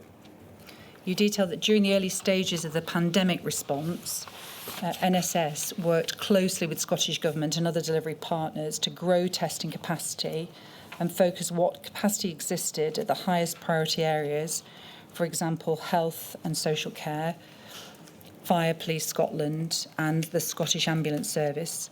And then if we go over to the next paragraph, please. It's 173, thank you. You detailed then the work of the National Laboratories Programme was redirected from its transformation objectives to focus entirely on the testing response to the pandemic in March of 2020 and the work with the partners to do so. And again, if we look at the next paragraph, paragraph 174, please. You detail there the testing capacity expansion that took place. Now, can I ask you then, by reference to that expansion, if we could look at a specific email from March from a Dr. Michael Lockhart, which please is INQ 478143. Thank you. Perhaps if we can just go to the first page of that document, just so we can, thank you, locate it. And I think, have you had an opportunity to review this email exchange, Ms Morgan? Thank you. If we move then to page 3, and so we're in March now of 2020, we can see specifically Dr. Michael Lockhart, the consultant medical microbiologist, programme lead at Public Health Microbiology, Health Protection Scotland, details as followed. I'm worried that the intervention by number 10 last night may have already impacted on testing service availability in Scotland. Kit that was ordered for rollout in the NHS 5 lab and was due to arrive imminently has now been delayed until the middle of next week. This kit can run on Roche machines. I'll find out more when our national procurement colleague liaises with the kit company Thursday. My colleague in MP thought it's most likely symptomatic of the chaotic climate in which we're currently working. However, I thought I should flag up given at this stage we're not working collegiately with NHS England, but are instead in direct competition with them for the procurement of some of our planned testing infrastructure, we therefore need to carefully monitor for the equity of support from the testing industry. And so can I ask you, can you assist us looking at this email from March of 2020 that seems to identify further challenges, and we've looked at the scale-up efforts. Are you able to assist what difficulties that you were aware of with conflicting demands between the UK government and the Scottish government, especially in the early stages of the pandemic? So first of all, I would like to say we did work very, very well together, both UK government and Scottish government and the agencies from my perspective. In the very early stages, as with other items of commodities that we needed within the pandemic, there was shortages of equipment. Moreover, some of the pieces of equipment required to be compatible with what already existed. One couldn't just go out and purchase something like you would a games machine that plugs and plays into any television. So they needed to be compatible. What I would say from my own experience is when we did contact some suppliers, they advised that they were allocating what they had available on a UK basis, and then it would be for UK government, DHSC, to decide what the allocation within the UK would be. That was true in the very early stages for reagents, and I think in part true around suppliers for equipment at that time. But I would emphasise it's very early stages in the pandemic, and thereafter we sourced sea genes from South Korea. And also, when we're setting up the regional labs, we're able to source the large Hamiltons that were also in short supply in order to do that. So we overcame these issues. I don't think it was that we weren't working collegiately. I think it was the state of the supplier market at that point in time. Thank you. Can you assist, why did it take so long to scale up Scotland's testing capacity at the beginning of the pandemic? So we did everything that we possibly could and more in order to scale up our testing. We worked very closely with UK government, but I think there are things that needed to happen. So there were constraints around reagents, there were constraints around equipment.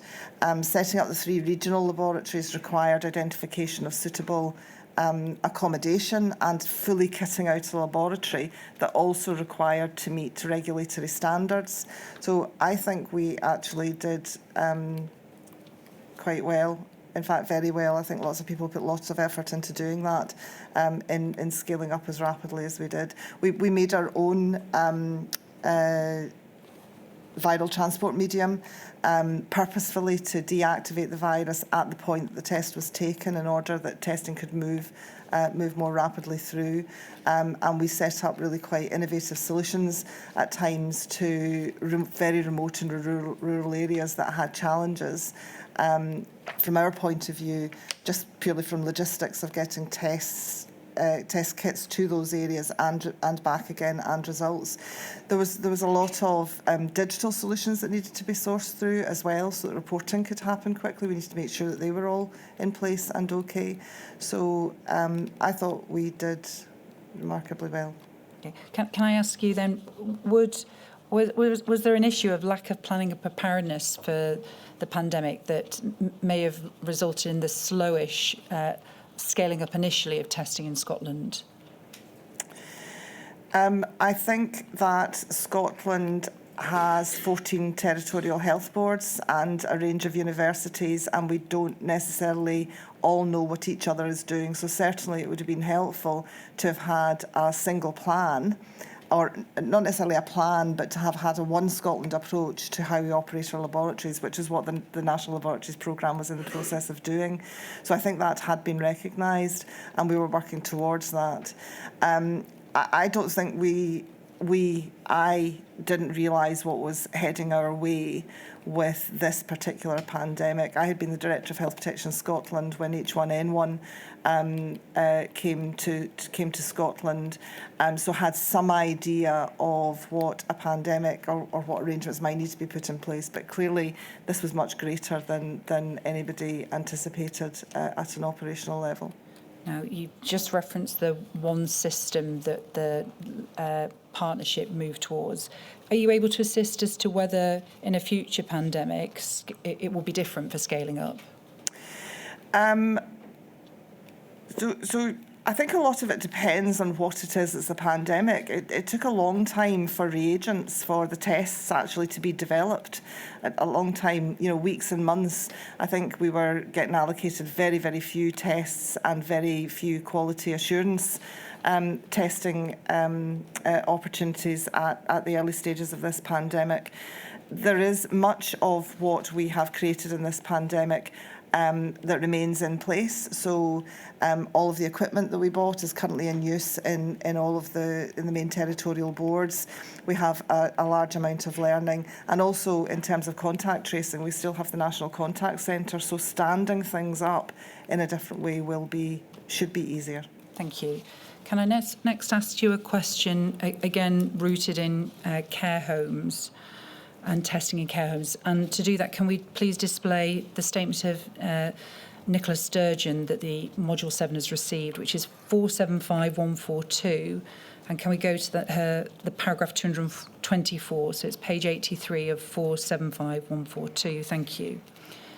Now, just to give some context, prior to the 21st of April 2020, residents being admitted into care homes in Scotland were not tested for COVID-19, including those people being discharged from hospital where there was known to be high rates of nosocomial infection.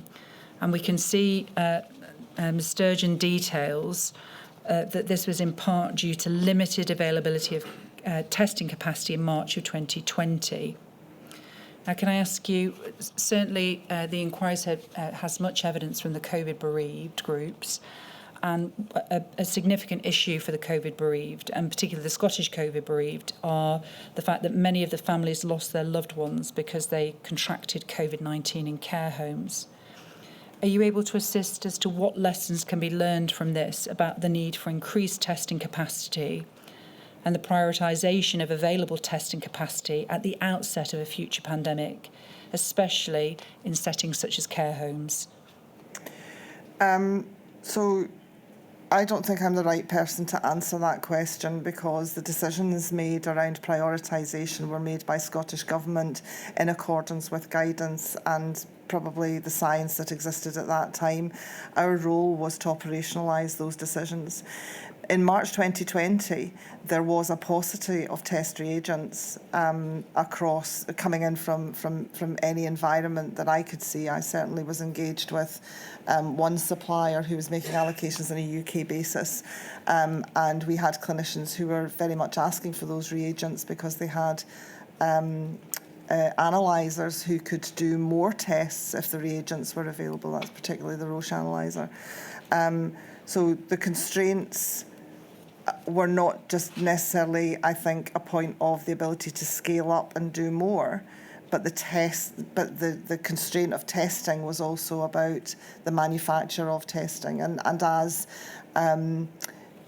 researchers, as suppliers get better at responding more rapidly to those, then we would have been able to fill our machines with tests. And can I ask you, in terms of the reagents, where were they then sourced from, and did the universities play a role in the creation of more reagents? Well, we manufactured our own within Glasgow and Edinburgh laboratories initially until reagents picked up.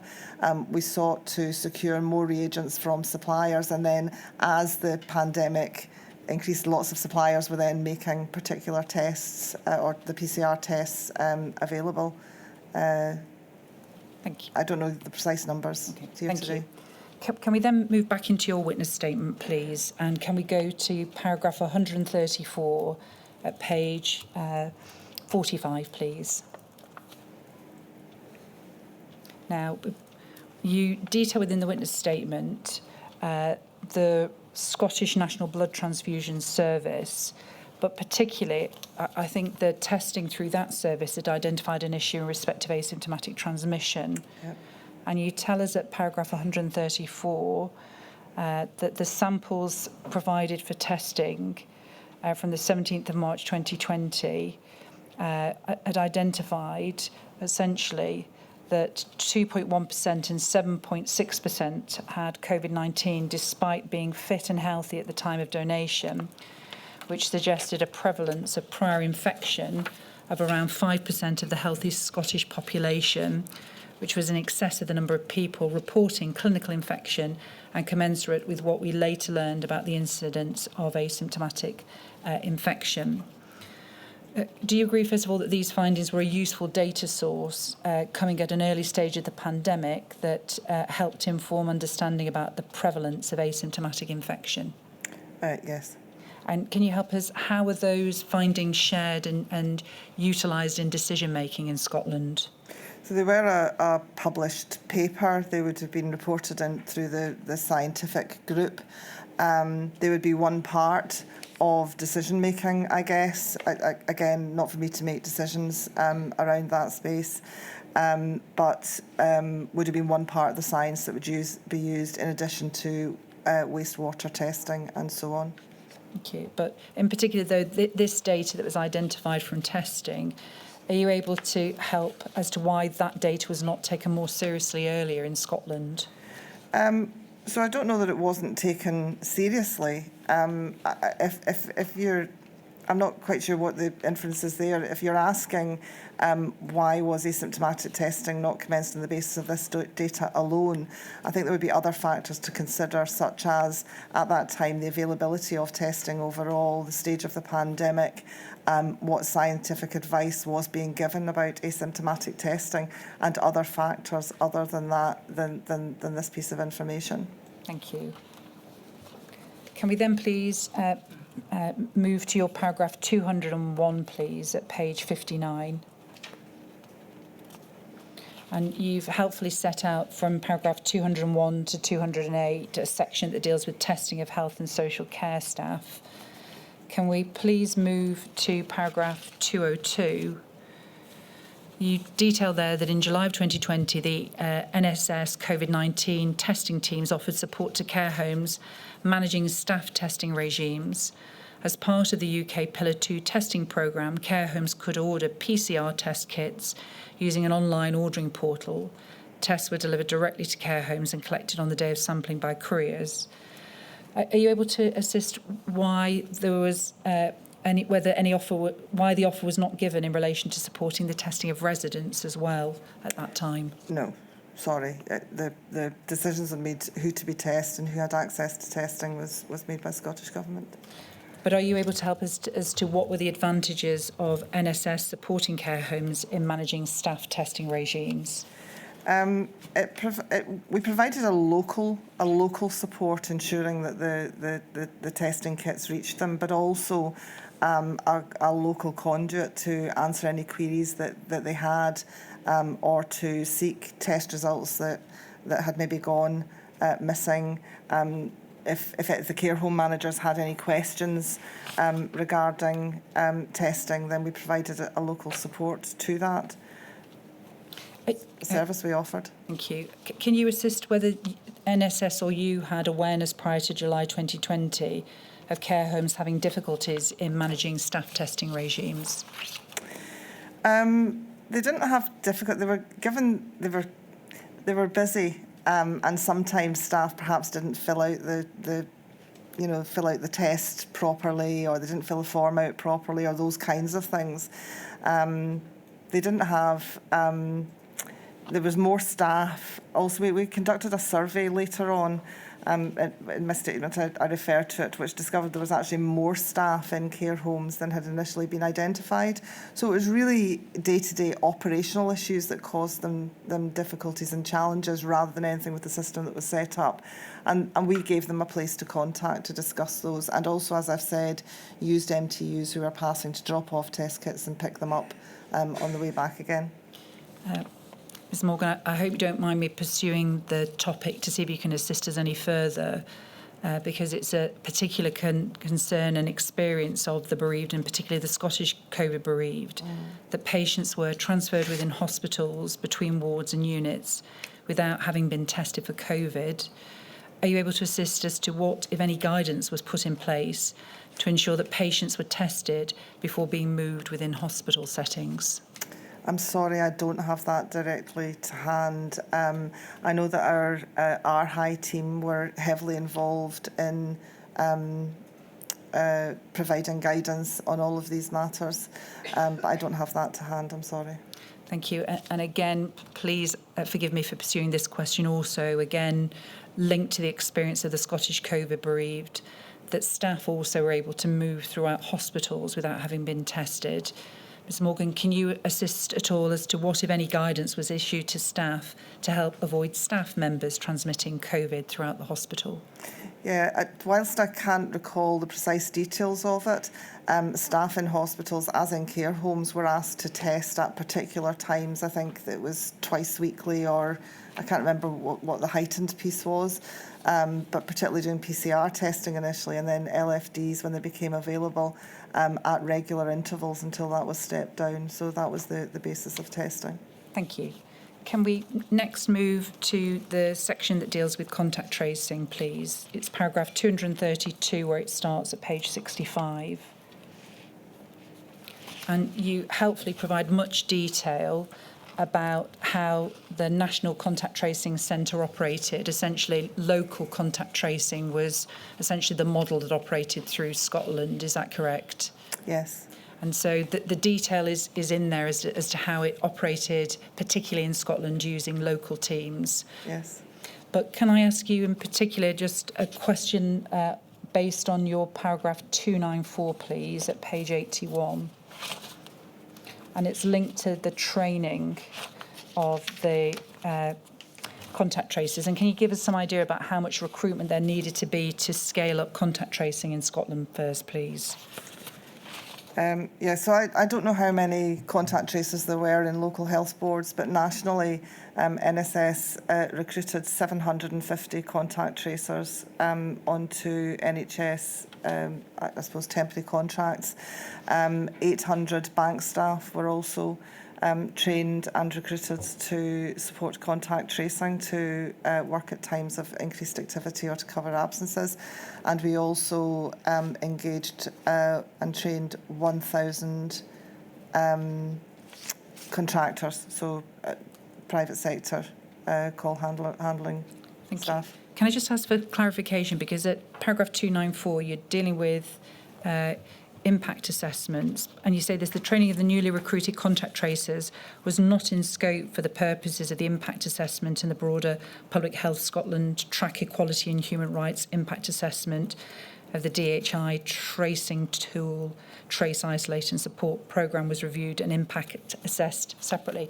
Could you just help us be clear about what that means? So it says they weren't part of the impact assessment, but then it seems that something was done. Can you give us any clarity around the training then of the contact tracers and whether that was pursuant to an impact assessment also? It was part of a wider equalities impact assessment that I think has been entered into evidence. There was two equality impact assessments undertaken, one in July 2020 or June 2020 and one in July 2020 that involved focus groups. This particular one was more about the systems that we had in place, and particularly the digital systems that we had in place. So not specifically about training people, but how they what the forms looked like, what the digital infrastructure was looking like, and so on. Thank you. And then can I ask you, because you've now referenced a number of times the training that those recruited contact tracers had, are you able to assist as to whether that training was specific and culturally competent to equip them to perform that unique role as a contact tracer? They had a variety of these are relatively junior people who operated to a script that was prepared by Public Health Scotland and trained through by National Education Scotland. They were trained to identify when there was somebody with particular complex or difficult needs. They were trained to collect the details on ethnic minorities, which were reported back to Public Health Scotland, and anything that they felt was out of their particular remit that was handed off. There were jump-off points created so that they could be handed to a more experienced contact tracer or a supervisor, or indeed, if there were particular complexities, to refer the individual they were contact tracing to the local health board, who may have more knowledge of those situations arising. Thank you. And then finally, for my purposes, can I thank National Services Scotland for the helpful paragraphs and pages that deal with the legacy of the test, trace, isolate system and future development in Scotland from paragraphs 320 to 326. Is there anything else you wish to say to inform recommendations beyond what's detailed in the witness statement? No, I don't think so. I think they refer to a more One Scotland approach to delivery of services overall. I think that's really, really important. And that, if you like, peacetime engagement with government colleagues and understanding that the Scottish system is different from the rest of the UK system, and that we need to think about what we can do more to converge. And Ms Morgan, thank you very much. Those are my questions. Thank you. Thank you. Mr Thomas. Oh no, Mr Dale. Done it again, Mr Dale.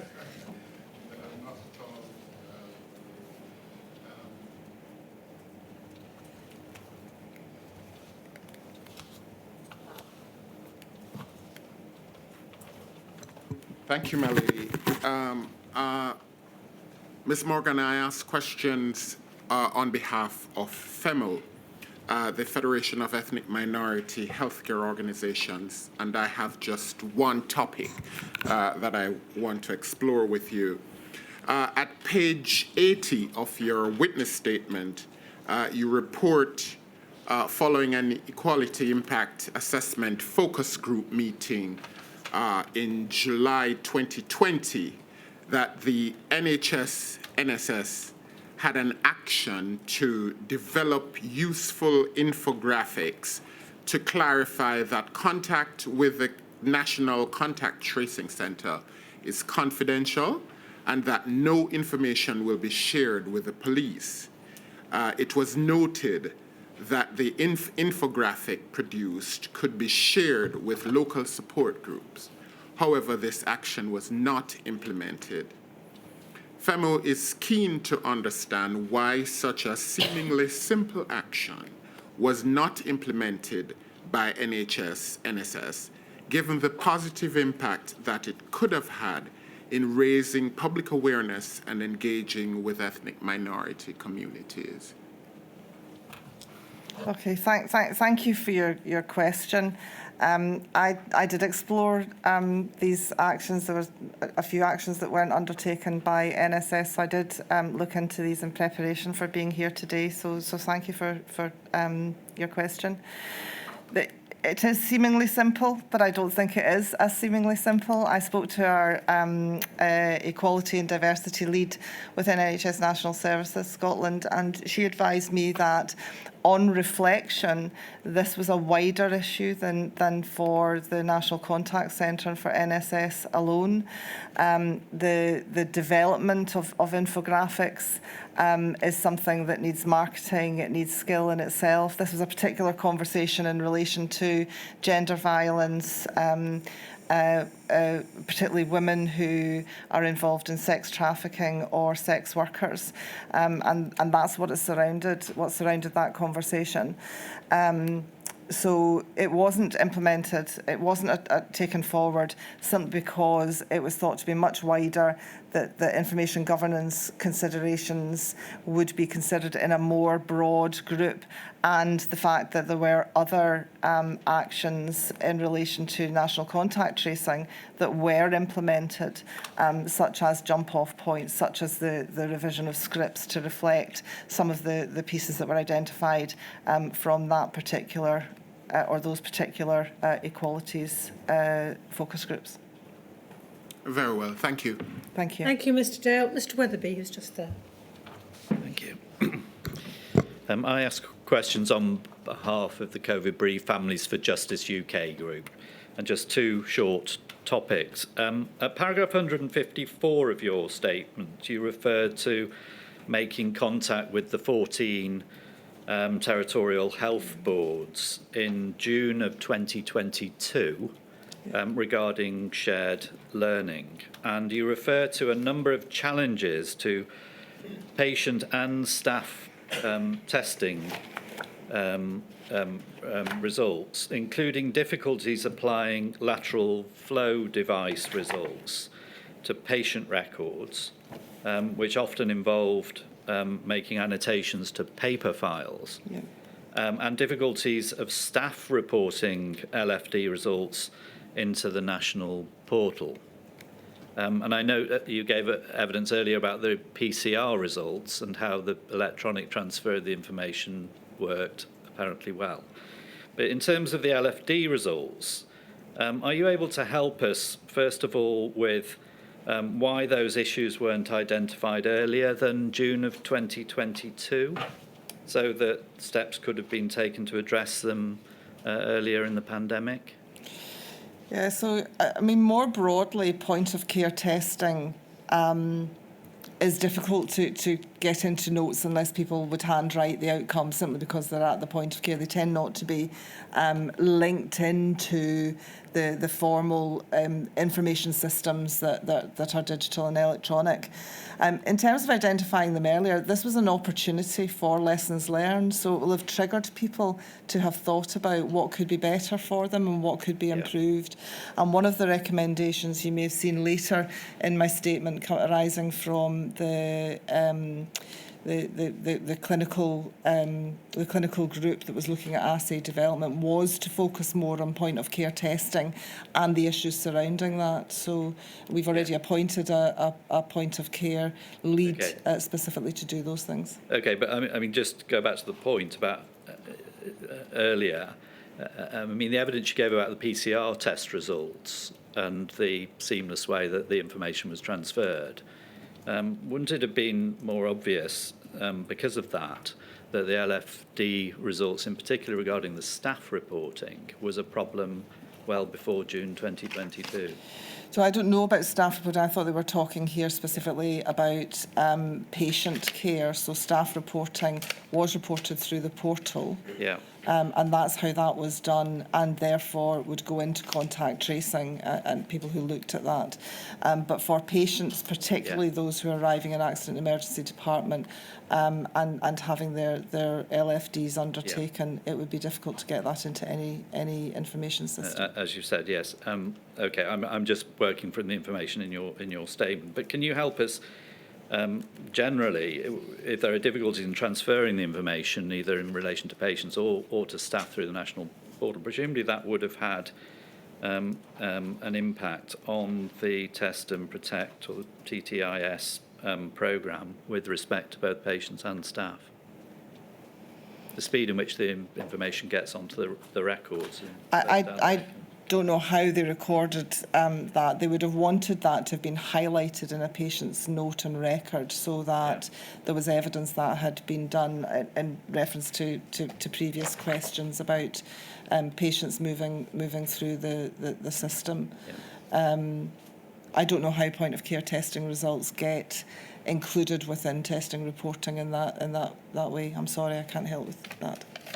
Thank you. A second topic, briefly. You've been asked a series of questions by Ms Cartwright about care home staff testing, and it's your paragraphs 201 to 208.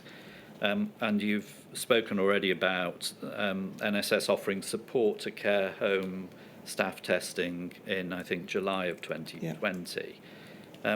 But is it right that it wasn't until December of 2020 that the social care testing pathway started, and the rollout of those pathways, which took a period of about 8 months?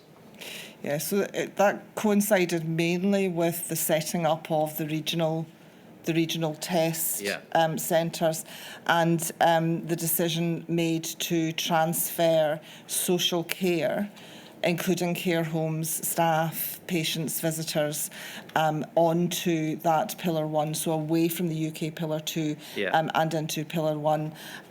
So there was a transition plan was created in that space, and social care pathways, I think there were about 14 of them that included women's shelters, homelessness, as well as care, home care workers, unpaid carers, and so on and so forth. Sticking with care home staff, am I right that it was the testing pathways that was the start of routine testing, routine organised testing for care home staff? No, because staff, the care staff had been identified as key workers, so could access the UK COVID testing at the regional UK test sites. Yes. This was the time that we chose to that Scotland chose to transfer social care and care homes into that UK, into our Pillar 1, into the NHS. Right, so that's at the point that it then became routine. It went from supporting care home, our support, doing it, to actual routine testing of care home staff. No, I think that's when our support. So I haven't got the timeline in my head for when that became routine. But in July 2020, NSS was supporting care homes to access the UK. Whatever was in place with the UK. And in December, we transferred them completely into the NHS system. So that's not to say that it was routine. It became part of the NHS system rather than the UK testing pillar. Yes, I'll leave it there. Thank you. Thank you, Mr. Weatherby. That completes the questions we have for you, Ms. Morgan. You've spoken very calmly, but I'm sure it was a time of enormous pressure and challenges. And I have no doubt that you and your colleagues worked extraordinarily hard to protect the people of Scotland. So thank you for all you did for their benefit, and thank you for your help with the inquiry. Thank you very much. I hope you catch your train. Oh, I will do, yes, thank you. Safe journey back to Scotland. Thank you. I've been asked to break now before the next witness who's remote, but I'm going to lurk outside the door and come back as soon as we're ready. Thank you, my lady. All rise.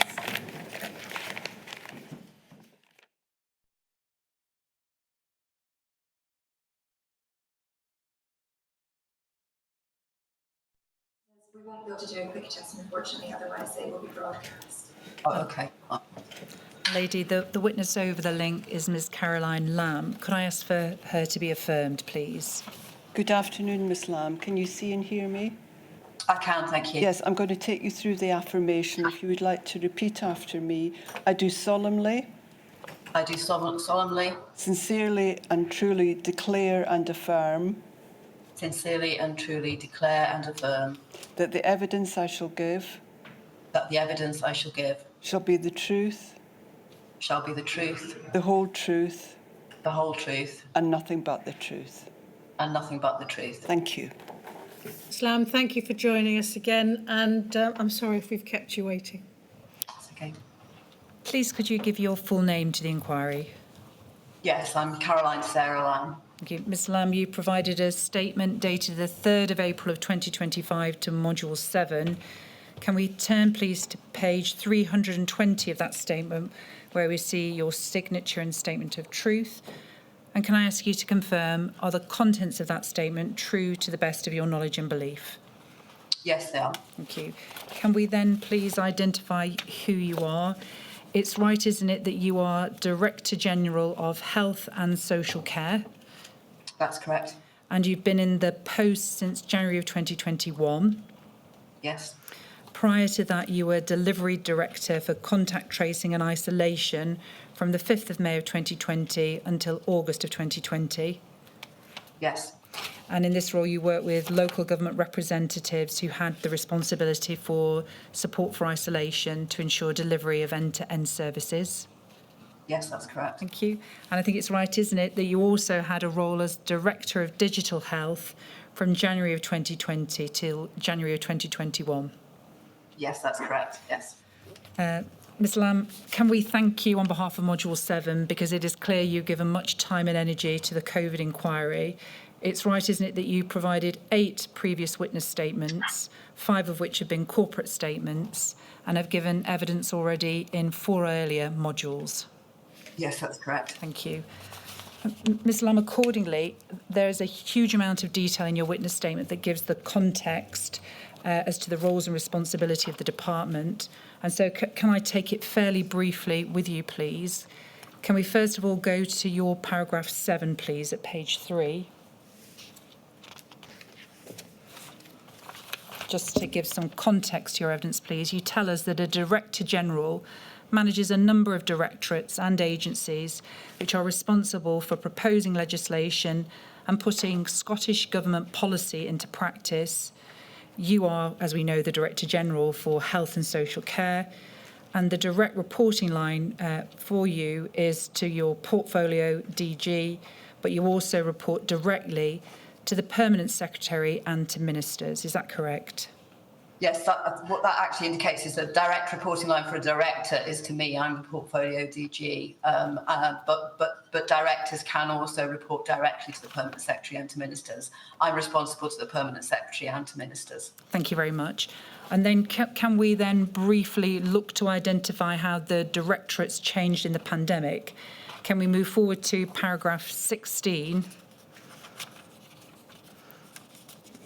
Thank you. So paragraph 16 at page 7, you detail there of the structural and responsibility changes in the relevant directories that occurred during the pandemic.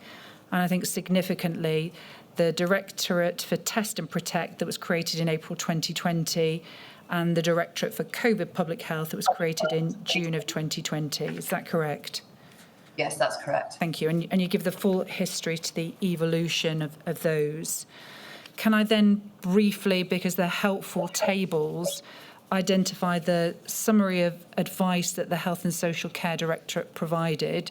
Can we move to paragraph 72 at page 25? Thank you. You've helpfully detailed there a chronology of high-level advice provided by the Director General of Health and Social Care in relation to Test and Protect. Is that correct? Yes, that's correct. Thank you. And you've also significantly assisted the work of Module 7. If we turn then to page 42, please, and the chronology of decision-making in relation to TTI, which starts at page 42, but if we go to the final page, we can see takes us up to at page 56, the 1st of May 2020, and the ceasing of routine contact tracing in health and social care settings and cessation of population-wide contact tracing. And so I do that very briefly, Ms Lamb, just to give some context to the evidence, but also the substantial amount of information that you have provided on behalf of the Directorate, for which we're grateful. Before we then get into my next topic, which is preparedness, is there any other context to understand the Directorate and your role that's necessary to understand your role within the Test and Protect system that operated in Scotland, please? I think it might just be helpful for the inquiry to understand that the Directorate for Test and Protect was set up in order to be able to give a particular focus and additional resourcing as we moved into the phase of the pandemic that was going to be very focused on testing and contact tracing.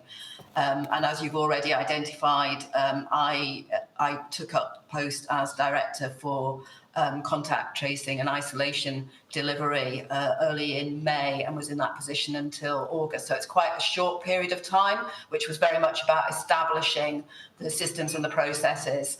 And at which point then that just became part of the ongoing business of the Directorate for Test and Protect. Thank you very much. Can we then move to my first substantive topic that I seek your assistance, please, Ms Lamb? Can we move to your paragraph 135, please, at page 57? And this is a section of your statement where you deal with system readiness and funding. Now, you detail that for many years, the Scottish Government has had in place law, policy and practice to prepare for, respond to and mitigate the impact of emergencies, including the management of pandemics and epidemics. And if we could then move to paragraph 136, please. But you say this, however, in January 2020, Scotland's national preparedness for a large-scale and rapidly deployable test, trace and isolate system was limited, as the concept of comprehensive whole population community testing and contact tracing was not yet central to pandemic planning. As was the case with other UK nations, Scotland's preparedness plans for an influenza pandemic did not anticipate the scale or speed of testing required for COVID-19. And so can I ask you then, are you able to give any other observations as to why the state of preparedness in Scotland was not ready for this pandemic, please? I think as with the rest of the nations in the UK, our planning and preparedness was based on pandemic flu planning. I think we had anticipated a shorter wave to the pandemic, and we didn't really have any concept of, as it says here, of comprehensive whole population testing and the sort of scale of testing and then contact tracing effort that in the end we ended up rolling out. So that is one of the things I think definitely in terms of recommendations going forward, because we did have to take the time to scale up that whole population testing and contact tracing. Thank you. Can we then please move to your paragraph 271, which I think gives some idea as to the testing capacity at the beginning of the pandemic in Scotland, please. And if we look at paragraph 271, thank you, we can see that at the outset of the pandemic, Scotland had capacity to process only 350 tests per day, as against a population of over 5 million. Now, you state that in January 2020, Scotland's national preparedness for a large-scale and rapidly deployable TTI system was limited. But can I ask you, in saying it was limited, would you in fact agree that, in fact, it's rather than limited, that's a significant understatement of the state of tests available at the beginning of the pandemic? So I think that is correct in that we didn't have the platforms for the sort of scale of testing that we ended up needing. But actually, those platforms weren't the only limited factor. A test for COVID had to be developed. We needed all the commercial reagents and supplies needed to be developed as well. But yes, you're right. There was not enough testing capacity. There was not as much as we needed at the beginning of the pandemic. Thank you. And perhaps just to give then some context to then how this progressed, if we move to your paragraph 348, please. Thank you, which is on page 115. Thank you. You can see that you detail about the scale up, and over March of 2020, laboratory testing capacity increased with a further laboratory commissioned in Dundee, so that by the 18th of March 2020, Scottish daily testing capacity was 780 PCR tests per day across the 3 laboratories, Edinburgh, Glasgow and Dundee. And then you go on to deal with the input of the Glasgow Lighthouse Laboratory that we know became operational from the 21st of April 2020. And you're able to detail that by the 1st of May 2020, NHS lab capacity was 4,350. In Glasgow Lighthouse Laboratory testing was 4,000, giving a total capacity of 8,350. And then you can detail then that by the 5th of June 2020, this had increased to 8,626 and 20,000, giving the total capacity of 28,626. And so can I just confirm the NHS lab capacity, was that the tests that were available within hospitals, and the Lighthouse Laboratory test, was that available for the community testing? So it wasn't quite as defined as that, but that's about where the capacity was being delivered from. The Glasgow Lighthouse Laboratory did end up being used for other purposes as well. But yeah, and that gives an indication, I think, of just how quickly that capacity was being scaled up. Thank you. Now, can we at this stage then move to one of the lessons learned around the pandemic and move to your paragraph 880 at page 311. And we're grateful for, in particular, the detail provided as to lessons learned. but you detail within the statement you agree with the findings of the UK-wide technical report on the COVID-19 pandemic, which includes within it limitations in testing capacity and an end-to-end system to effectively use the output of testing were initially a major constraint. And I think you've quoted from the report. I don't think we need to go it, but it's summarised there.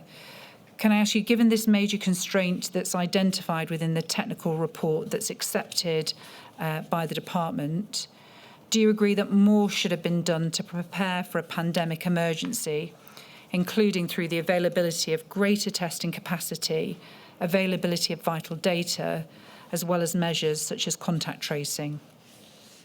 Yes, I do agree that those measures need to be in place, and the work we've been doing in Scotland. So, for example, I think we've still got the capacity to do about 65,000 tests a week in Scotland. So we've been very concerned to try and retain those platforms and that capacity. Thank you. And can you assist? What, in your view, are the barriers to scaling up testing capacity in Scotland more quickly at the outset of the pandemic? I think, first of all, was having the right tests and being clear that those tests had been quality assured and that they were appropriate. It was then around recruiting the staff, making sure that we had all the consumables that are needed, and putting all the processes in place to make sure that the data flowed in the correct ways. Thank you. And can I then, just on the data flow, can I briefly take you to your paragraph 242, please, at page 86?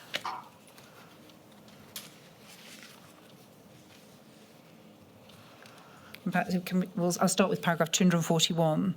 You detail that available high-level data within TTI was generally provided when required and of sufficient quality to support good decision-making.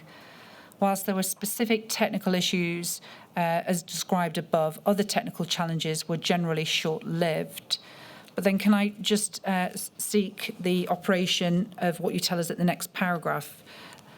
So as the Four Nations testing programme grew in complexity, a range of reporting data points became available. Deloitte developed the OMIP, Operational Management Information Platform dashboard for Pillar 2 population-wide testing, providing daily updates on completed test volumes. Positive results from both Pillar 1 and Pillar 2 were integrated into the case management system, delivering a comprehensive data set for monitoring case numbers. Public Health Scotland contributed verified case data with geographic and demographic breakdowns, supporting the establishment of a twice-daily ministerial COVID-19 briefing. And so can I ask you then, in terms of the OMIP system linked to the Lighthouse Laboratory, was there any issue at all in respect of the sharing of data from the testing at the Lighthouse Laboratory into the relevant platforms operating within the Scottish systems? My recollection is that there was complete cooperation in terms of making sure that we got those flows into our platforms, particularly into our case management system, alongside the flows that were coming from the NHS Scotland laboratories. Thank you. Can we then move forward to the next page, please, at page 87, your paragraph 245, and can I ask for some more assistance, please, in respect of testing? You detail that operational data aggregation at the national level until early 2021 limited local authorities and health boards in understanding testing demand in their specific regions.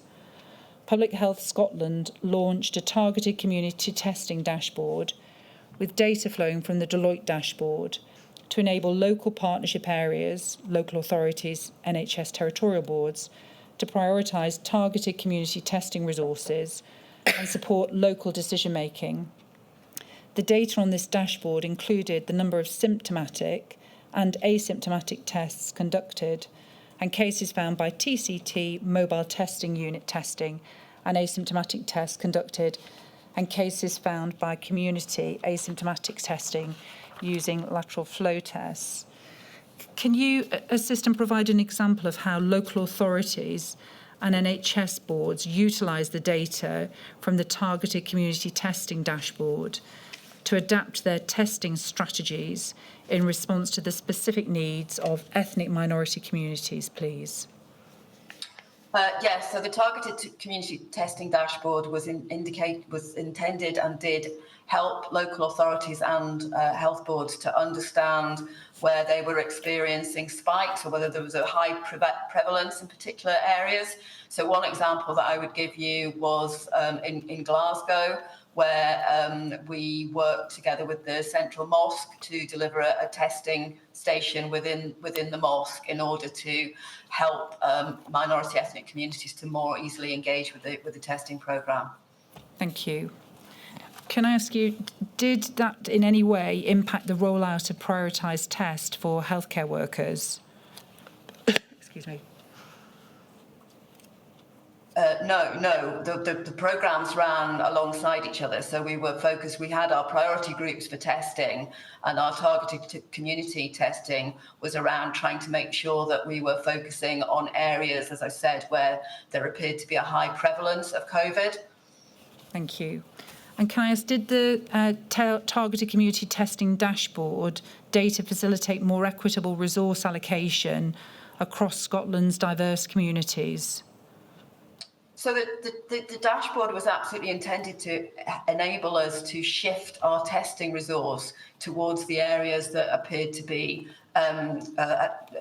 experiencing most instances of COVID. So yes, and there was really good close collaboration between our health boards and local authorities in terms of identifying whether they be walk-in sites or mobile units to help to target those areas when they were identified.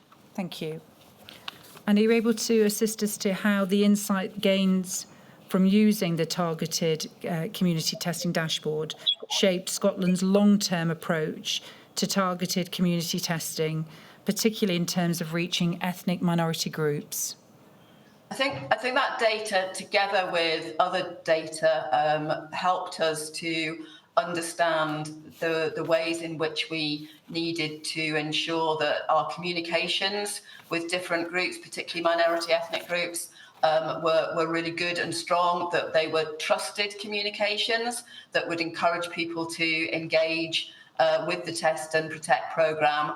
And the way in which we did that was very much by involving community leaders. And another example would be actually just using the mosque as a facility for testing in order to build that confidence in the programme.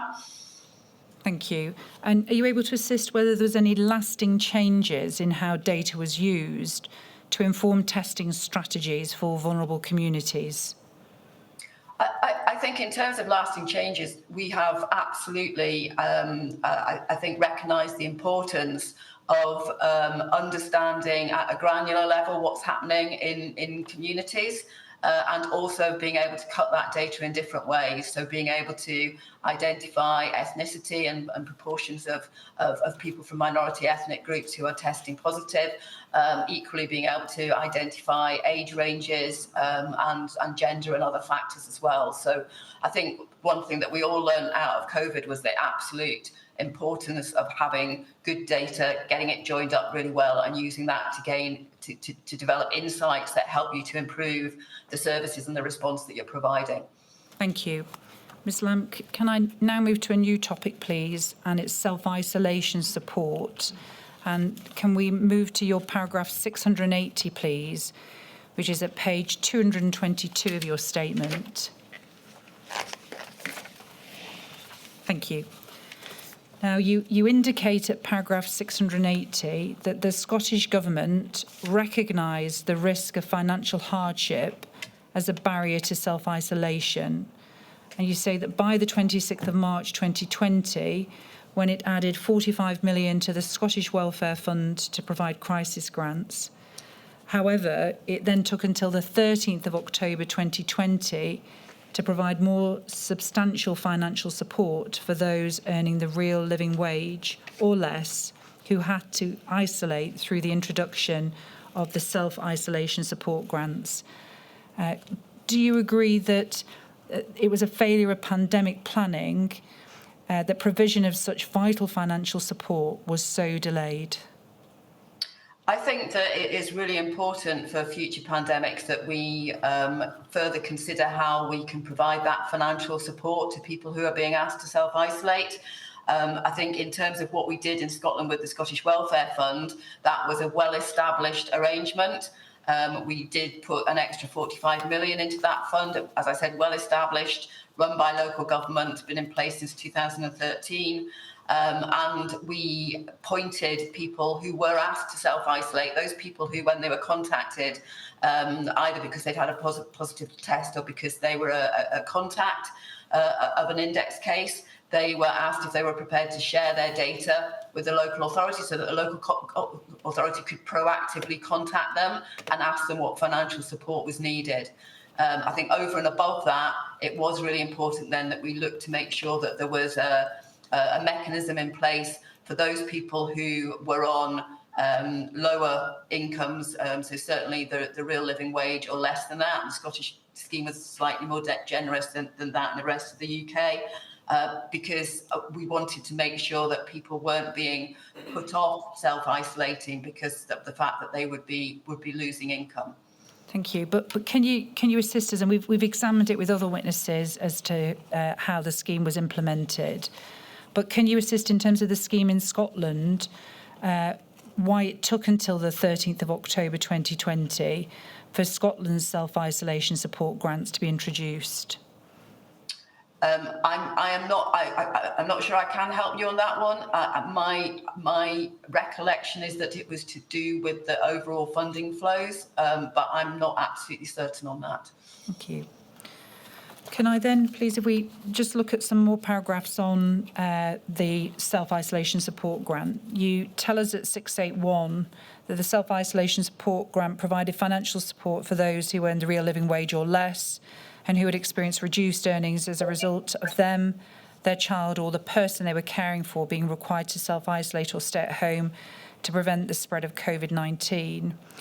You say it opened for applications on the 13th of October 2020, enabling claims for those affected backdated to the 28th of September 2020. And can I see if you can assist any more in respect of wider context? Can we look briefly, please, and perhaps this will probably take us to the lunch break, at the statement of Ms Sturgeon, please, which is INQ 475142. And it's paragraph 191 at page 74, please. Have you had an opportunity to consider the statement of Ms Sturgeon as part of your preparations, Ms Lamb? I have, yes. Thank you.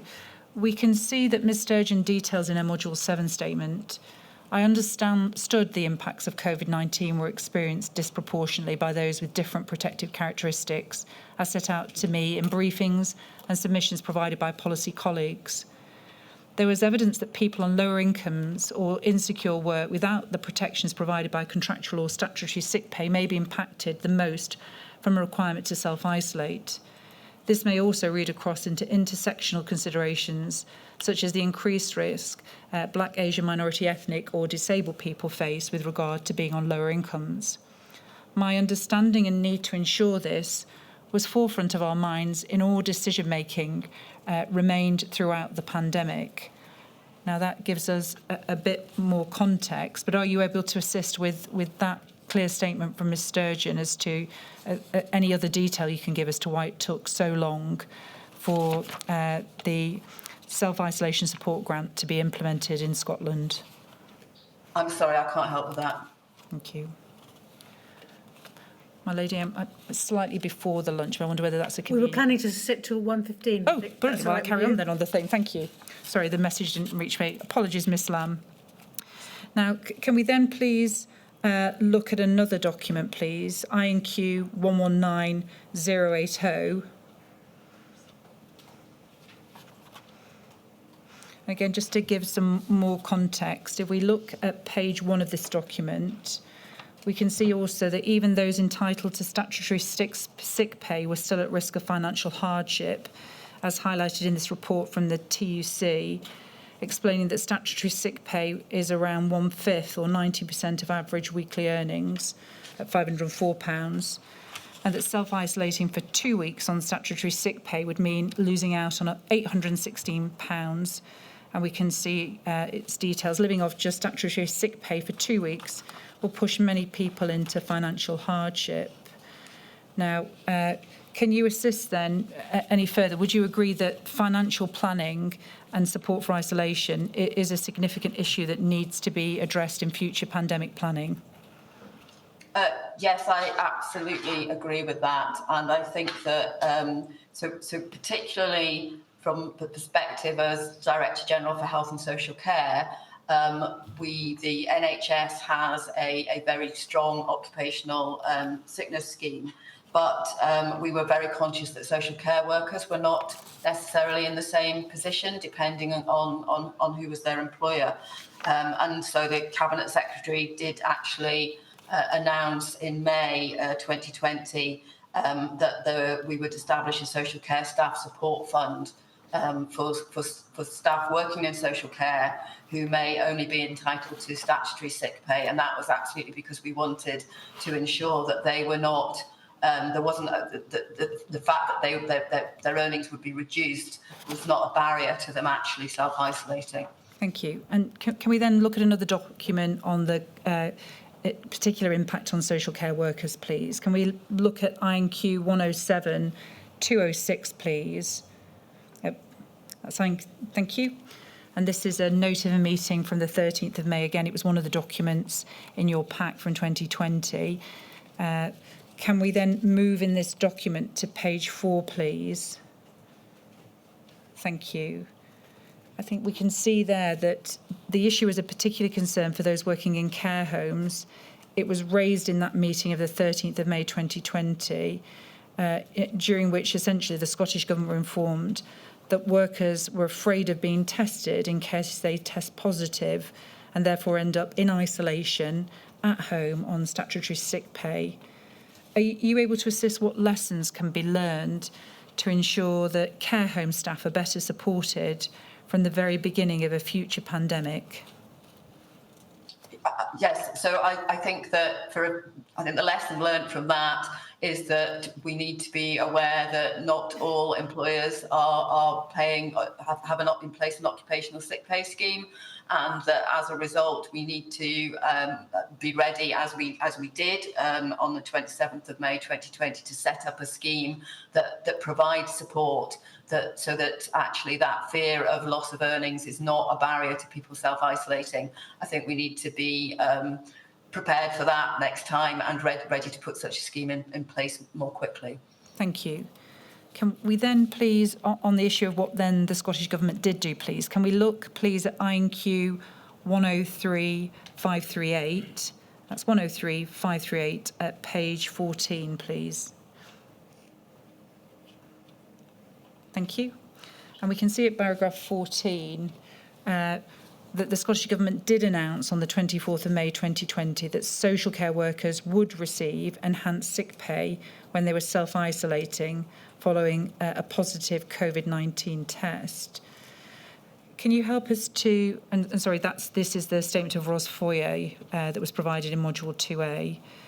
Are you able to assist as to why this approach for enhanced sick pay was not adopted more widely, in particular for other key workers in critical sectors?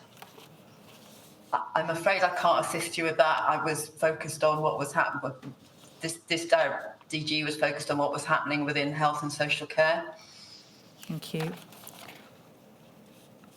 Now, can we then please display another document, please? INQ 589787. That's 589787. Thank you.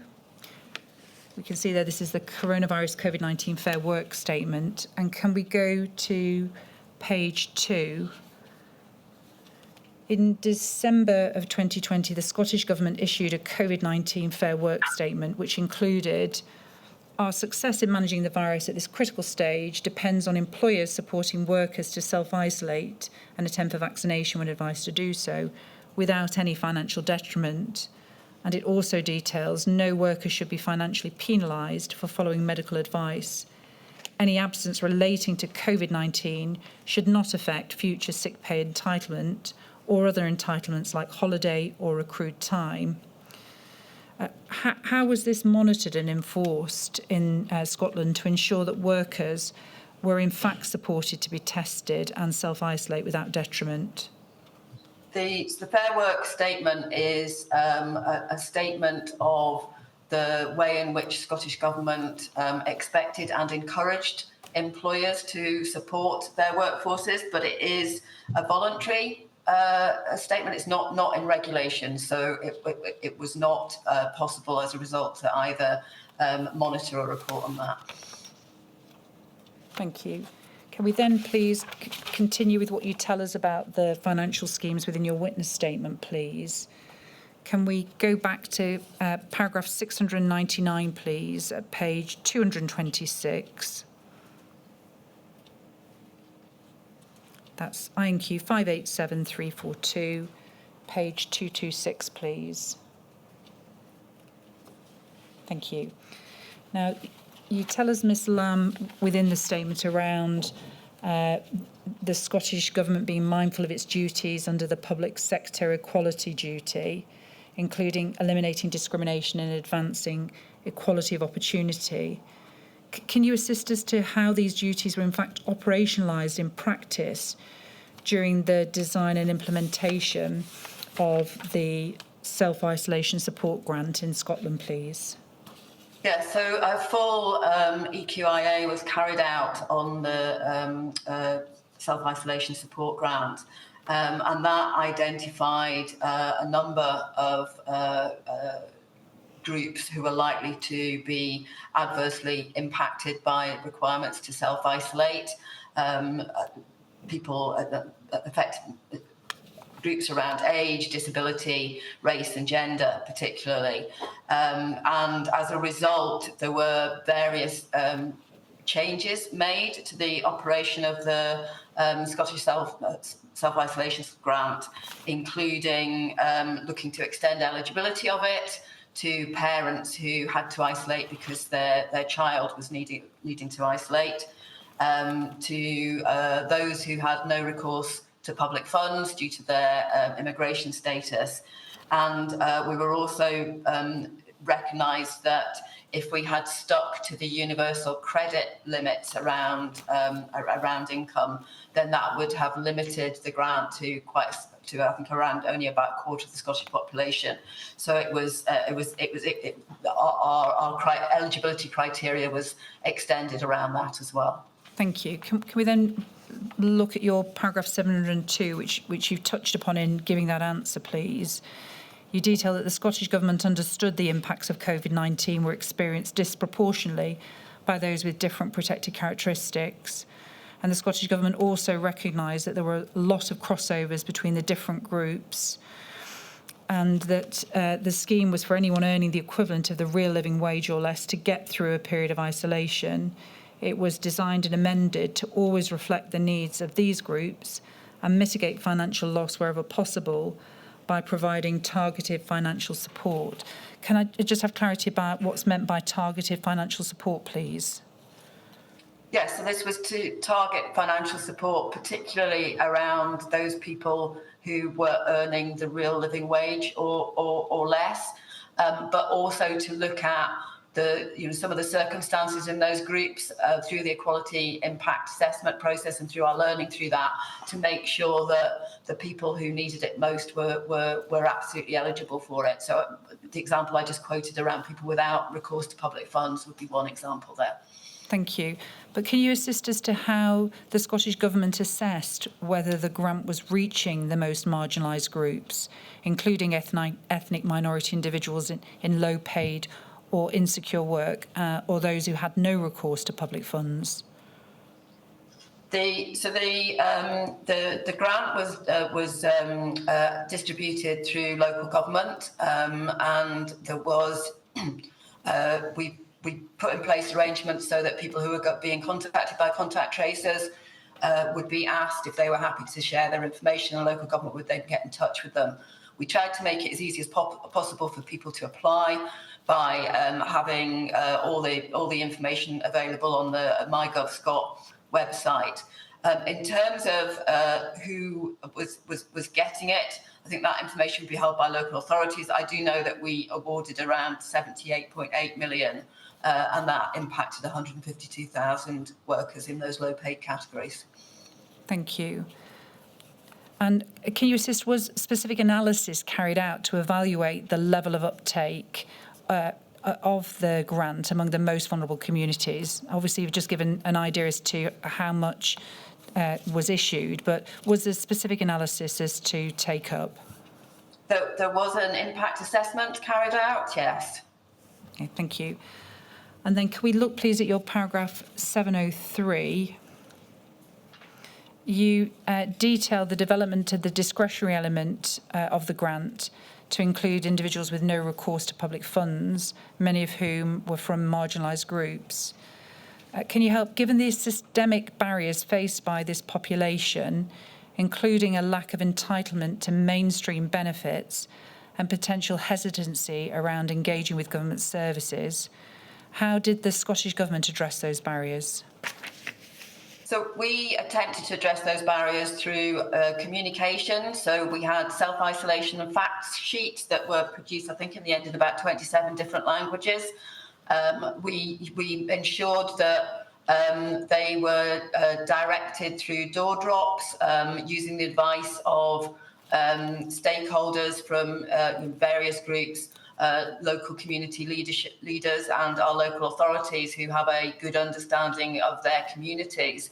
So we tried to ensure that there was information available from trusted sources to people who might feel a bit vulnerable about coming forward to claim something. Thank you. And just building on what you've just said about those vulnerable and whether they come forward, can you assist with what steps were taken to ensure individuals with no recourse to public funds were made aware of and able to access this support, particularly in the context of those who had immigration-related potential consequences, so that they could come forward essentially without fear of immigration-related consequences? Yeah, so again, that would be through the fact sheets and ensuring that groups working with those communities who were already trusted by those communities were in a position to provide that support and to help them with the fact sheets. Thank you. And then perhaps again, can you assist, should there be another pandemic, will the Scottish Government be able to properly financially support people who have to isolate and are prevented from working from the very outset of a pandemic? So should there be another pandemic, the Scottish Government would absolutely want to support people and to do that as quickly as possible. Throughout other evidence sessions, we have been through some of the limitations on funding in Scotland and some of the constraints in terms of how the level of funding that is available to Scottish ministers to make those decisions, how that process works. So I think the Scottish Government would absolutely want to do that. We would need to ensure that that was aligned across UK government to ensure that the right amount of money of funding was available. Thank you. And then can I ask you on the topic of funding, please? If we could please display your paragraph 147 at page 60.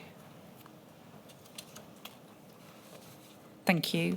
You detail that the reliance on the United Kingdom government for funding for Test and Protect, and detail that although Scotland has devolved powers over health spending, initial baseline funding and its growth largely rely on decisions made by the UK government, and that a lack of clarity over Barnett consequentials made it more challenging for Scotland to swiftly implement and scale a comprehensive TTI system right from the outset of the pandemic. Can you assist as to how this affected or hampered the Scottish Government's ability to introduce the Test and Protect strategy? So as I said before, this is about the certainty, that understanding and having certainty over the financial flows that are going to come to Scotland. And I think in all cases through the pandemic, and as I covered in my evidence in Module 5, the Scottish Government took a view that they would proceed sometimes at risk, pending that financial certainty being provided by the UK Government. I think that in terms of what we might want to think about for a future pandemic is how we ensure that those conversations and that certainty about funding happens really, really early on. Thank you. And so building on that, can I ask, could the test and protect strategy in Scotland have been achieved more quickly or more effectively if it had not been for these funding constraints? I think that actually in practice, ministers made the decisions that they needed to make and sometimes did that at risk pending financial certainty from the UK government. And there was probably not much more. There are other limitations around the actual volume of testing available that were constraints on the strategy rather than just the financial aspect. Thank you. And you've mentioned a couple of occasions now, occasions when the Scottish Government essentially took action at risk before the assurances to financials. Can you give us a concrete example of one of those, please? So my most concrete example of that would be in relation to the evidence I gave in Module 5 around personal protective equipment and the Scottish Government needing to provide NSS with cover to go ahead and procure equipment before we had certainty of those funding flows from UK Government. Thank you, Ms Lamb. My lady is at a convenient moment. Thank you. Oh, well, I'm sorry we have to break off in the middle of your evidence, Ms Lamb, but we shall return at 2:15.